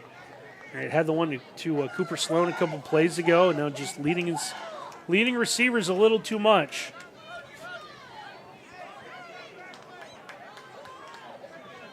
So third down and short here for the Jackets. Just under 7.5 to play here in quarter number 4. Imagine we'll see some sort of rollout, or at least an option for Wingfield to keep the football. Receiver fell at the end of that pattern. So pressure coming from behind. Wingfield either felled it or knew he had to get rid of the football. Would have had a receiver. Now it's almost second interception of the day, too, for Philip Spradley. Spradley just about jumped that route. Spradley brings up 4th down and 4 for the Yellow Jackets. Spradley's had a really good game on defense for the Saints. 4th down and 4 here for the Jackets. 7:20 to play in the contest. Jackets need to pick up this first down and keep this drive rolling. I think with forward progress, you're going to give him that first down. Oh, you can't mark him back there. That's forward progress way up by. Wingfield's pass complete to Garrett. As Desmond Garrett, and it just slipped out of the tackle, and you can tell he gave himself up. Ah, okay. Okay, I thought his forward progress was already stopped at that point. I think he did too. I think that's why he stopped. And that's what he's trying to. I don't know if he was trying to tell the official, but with the play to the whistle though. Yeah, with the tackle not being made, they're saying that he could have continued forward. But a tough break for Defiance. Yeah, if he would have been tackled right away, been a first would down. have been close. Yeah, right at the line, but because of the missed tackle, that comes to hurt the offense. So Siena Heights takes over in plus territory. Handoff up the middle, close to another first down to the 40 for Johnson. Yeah, Quincy Johnson Jr., redshirt senior, another Ohio player. Dayton player out of a pretty good football program in Chaminade Julienne. Looks like he might have ankle injury. And that's been the one thing for both teams. You've had injuries at key positions, but there's a lot of depth with both teams too. Turning handoff this time. Alexander, the ball carrier. Going to Will Alexander, the junior running back, 5'11", 195. Brought down by Watts. First down. And gets enough for the first down. The drive continues. And we are closing in on 6:15 to play here in the ball game. Siena Heights up 45-7 on the Defiance College scoreboard with the ball and on the move. Alexander on the carry. Alexander gets the carry and gets about 4 on first down. Rosser.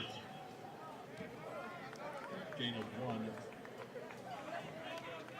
Closing in on the 30-yard line. He's marked down at about the 32, 33.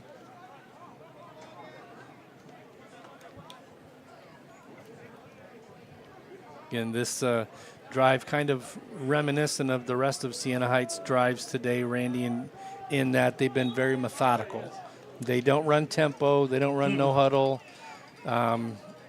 They are happy to let the play clock run all the way down regardless.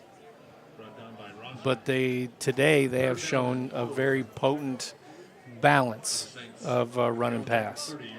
Yeah, you just kind of wondered if they'd hang on to the football enough. And they did make their mistakes offensively.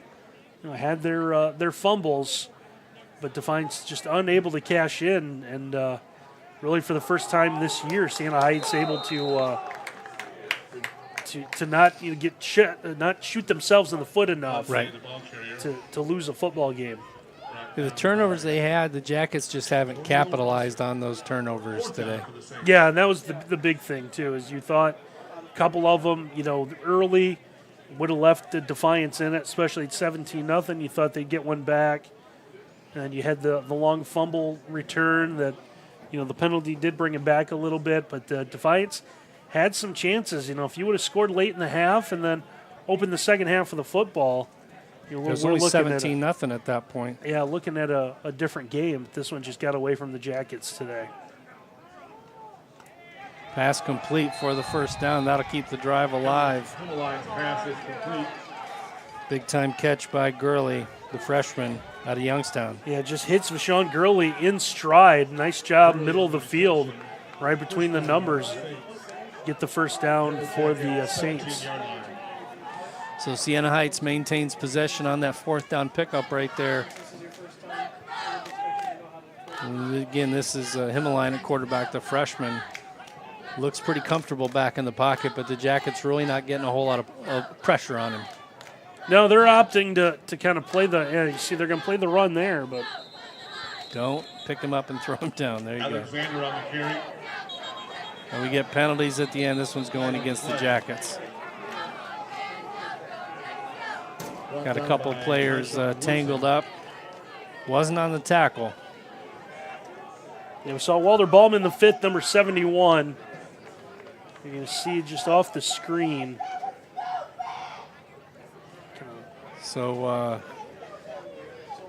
kind of a loss of focus right there.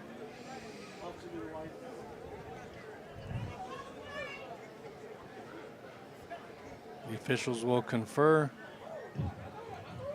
Personal foul. Free kick. Number 38 in Defiance. He has been ejected. So that's an ejection for number. Automatic first down. Yeah, seeing Thaddeus Pratt, number 38. Defensive lineman, a freshman. So you're going to see, see Yeah, just no call for it. Lost his head there for a second. First down, Saints at the Yellow Jacket 10-yard line. So it'll be a first and goal for Siena Heights.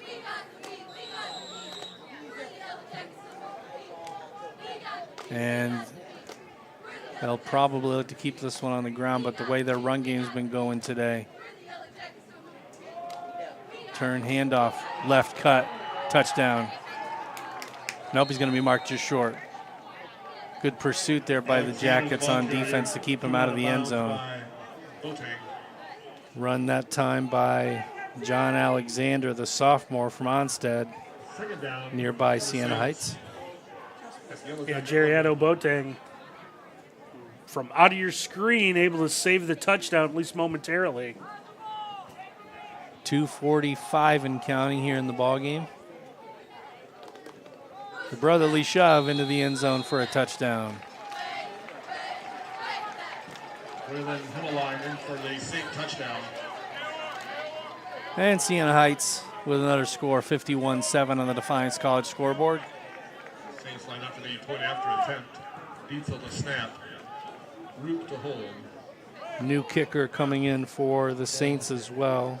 This will be Carter Ball, a freshman.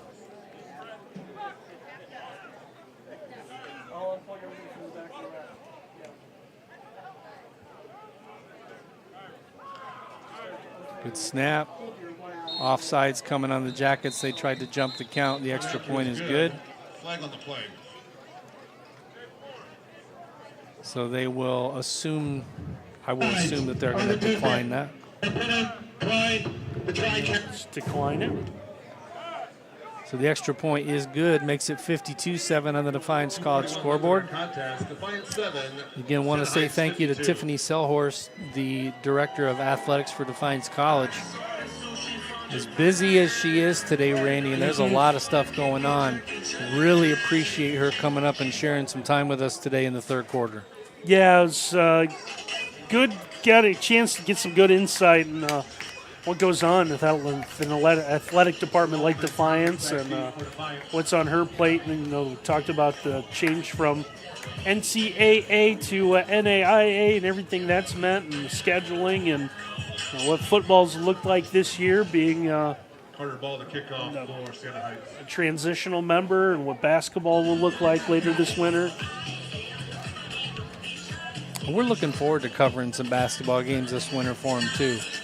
Football season is still, we're not even halfway through the football season, but basketball will be here before you know it. It's just the way it always goes. Yeah, first weekend of November.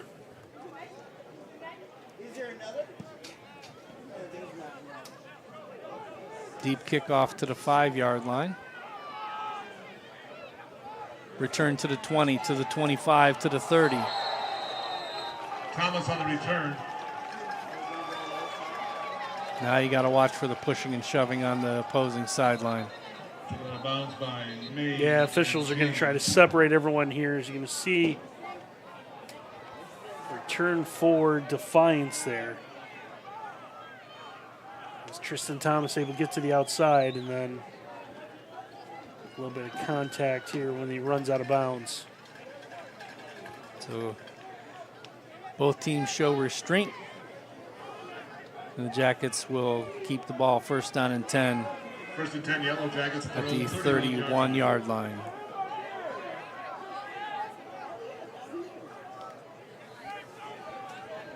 Mikhail Wingfield still in at quarterback for the Jackets. He'll hand off and get a gain of about 5 on first down, close to the 36. Turner gets the call.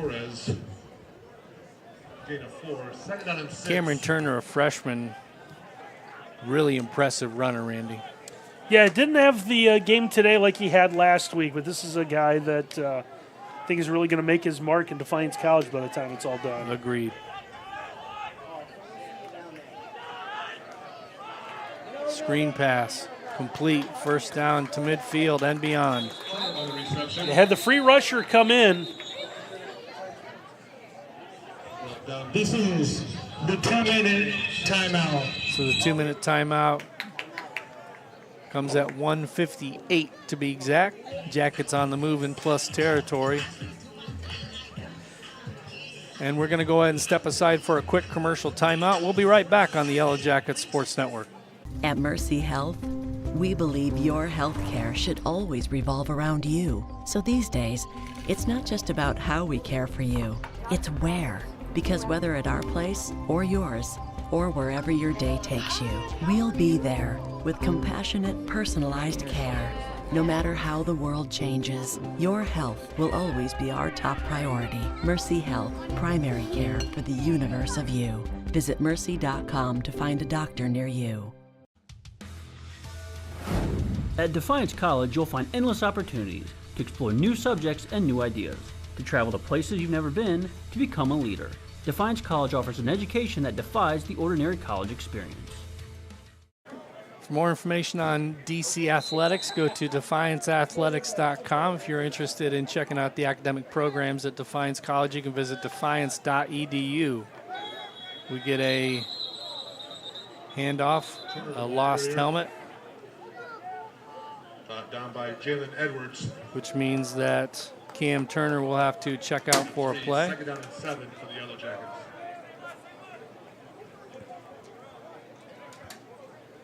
So Turner checks out. Cooper Sloan comes back in.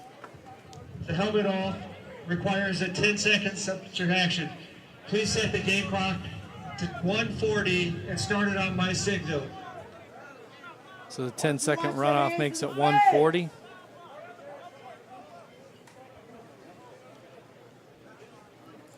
Doesn't come off on its own. So the Jackets maintain possession, second down and about 8. Big time hit at the end of that catch, but a great job of holding on by Caleb Johnson, who's kind of become one of the go-to receivers for the Jackets. So another freshman making some impact. He's stepped up here and played well today. Minute 25 to play.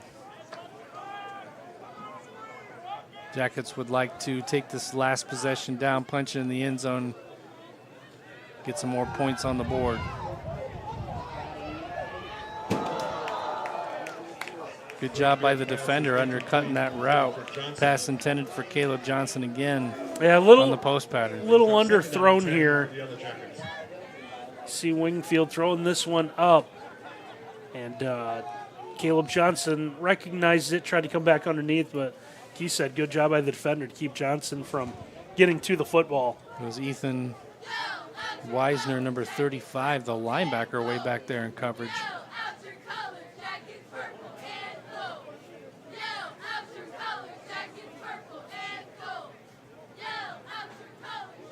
Jackets with a 2nd down and 10.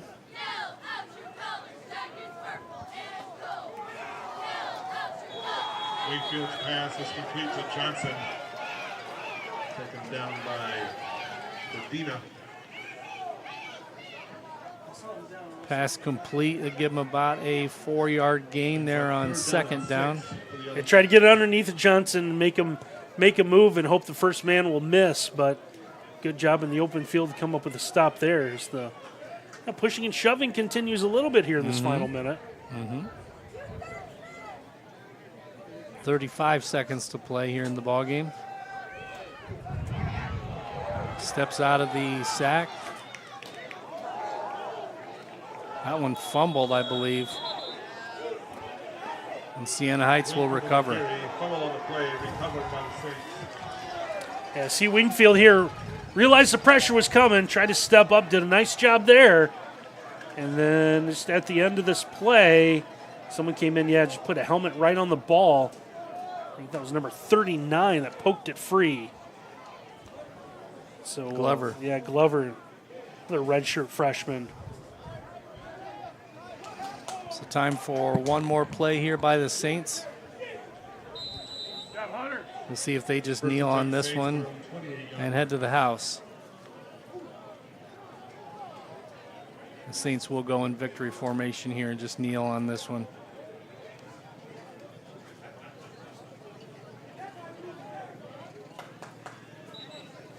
There's the kneel down, and the rest of the time will run off. Jackets will not use one of their timeouts.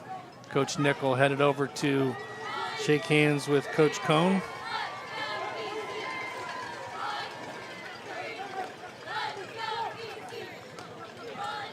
And that'll do it. Final few seconds tick off. Jackets fall today 52-7 to the Siena Heights Saints. We're going to step aside real quick, and then we'll bring you some post-game stats and get you headed to the house on the Yellow Jacket Sports Network. Defy the ordinary at Defiance College, a leader in STEM career training, science, technology, engineering, math, with strong focus on hands-on research, internships, and field experience. Spend the summer conducting real research with faculty in fields like exercise physiology, water quality, data analytics, and much more. Personalized advising and mentorships for students pursuing health-related careers. Explore STEM and defy the ordinary at Defiance College. Back out at Defiance College. And it's Jim and Randy on a Saturday afternoon. It was all Siena Heights today, 52-7. Don't be fooled, though. It was only 17-0 at halftime, and the Jackets definitely had their shots to get back in the game and make it even a one-possession game in the first half. Yeah, had their chances with a couple of turnovers by Siena Heights, just unable to cash in, and then Siena Heights able to take advantage and really put this one away in that third quarter, went on win this one by what appears to be a fairly lopsided score. 26 first downs for the Saints compared to 17 for the Jackets. 7 of 13 third down conversions for the Saints. 3 of 14 for the Jackets. Jackets did convert 3 of their 4 fourth down opportunities, and we just got disconnected from the audios. There you go. Elijah Taylor, 9 of 17 for 147, 2 scores. Mikhail Wingfield for the Jackets, 12 of 24 for 97, 1 touch and 1 interception. Heisenlater had 199 yards on the ground for the Saints. Wingfield was the leading rusher for the Jackets, but Cam Turner pitched in for 35 yards as well. It was just an impressive day, really bottom line for the Siena Heights Saints. Yeah, that running attack just not really Defiance just had no answer for what Siena Heights was able to do, but unbelievable day. So big win for Siena Heights, and I think that's going to wrap it up for this afternoon. Yep, for Randy Roberts, I'm Jim Bellamy. I want to say thanks to the crew. We had Peyton Gillian and Ryan Fairchild for Defiance College. As always, I want to thank Tiffany Sellers and Garrett Mansfield. One more time from Defiance College, it's 52-7 your final on the Yellow Jackets Sports Network. Have a great weekend, everybody.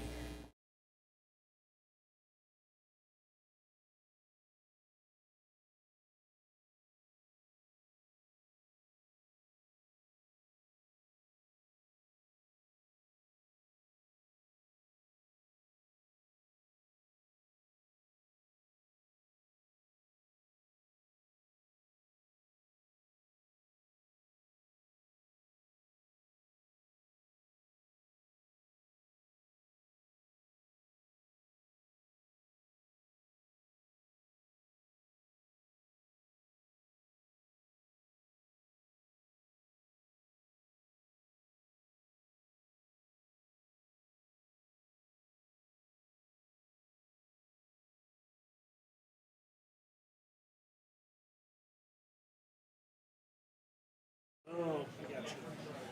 I'm guessing you just want me out of the way, Ken?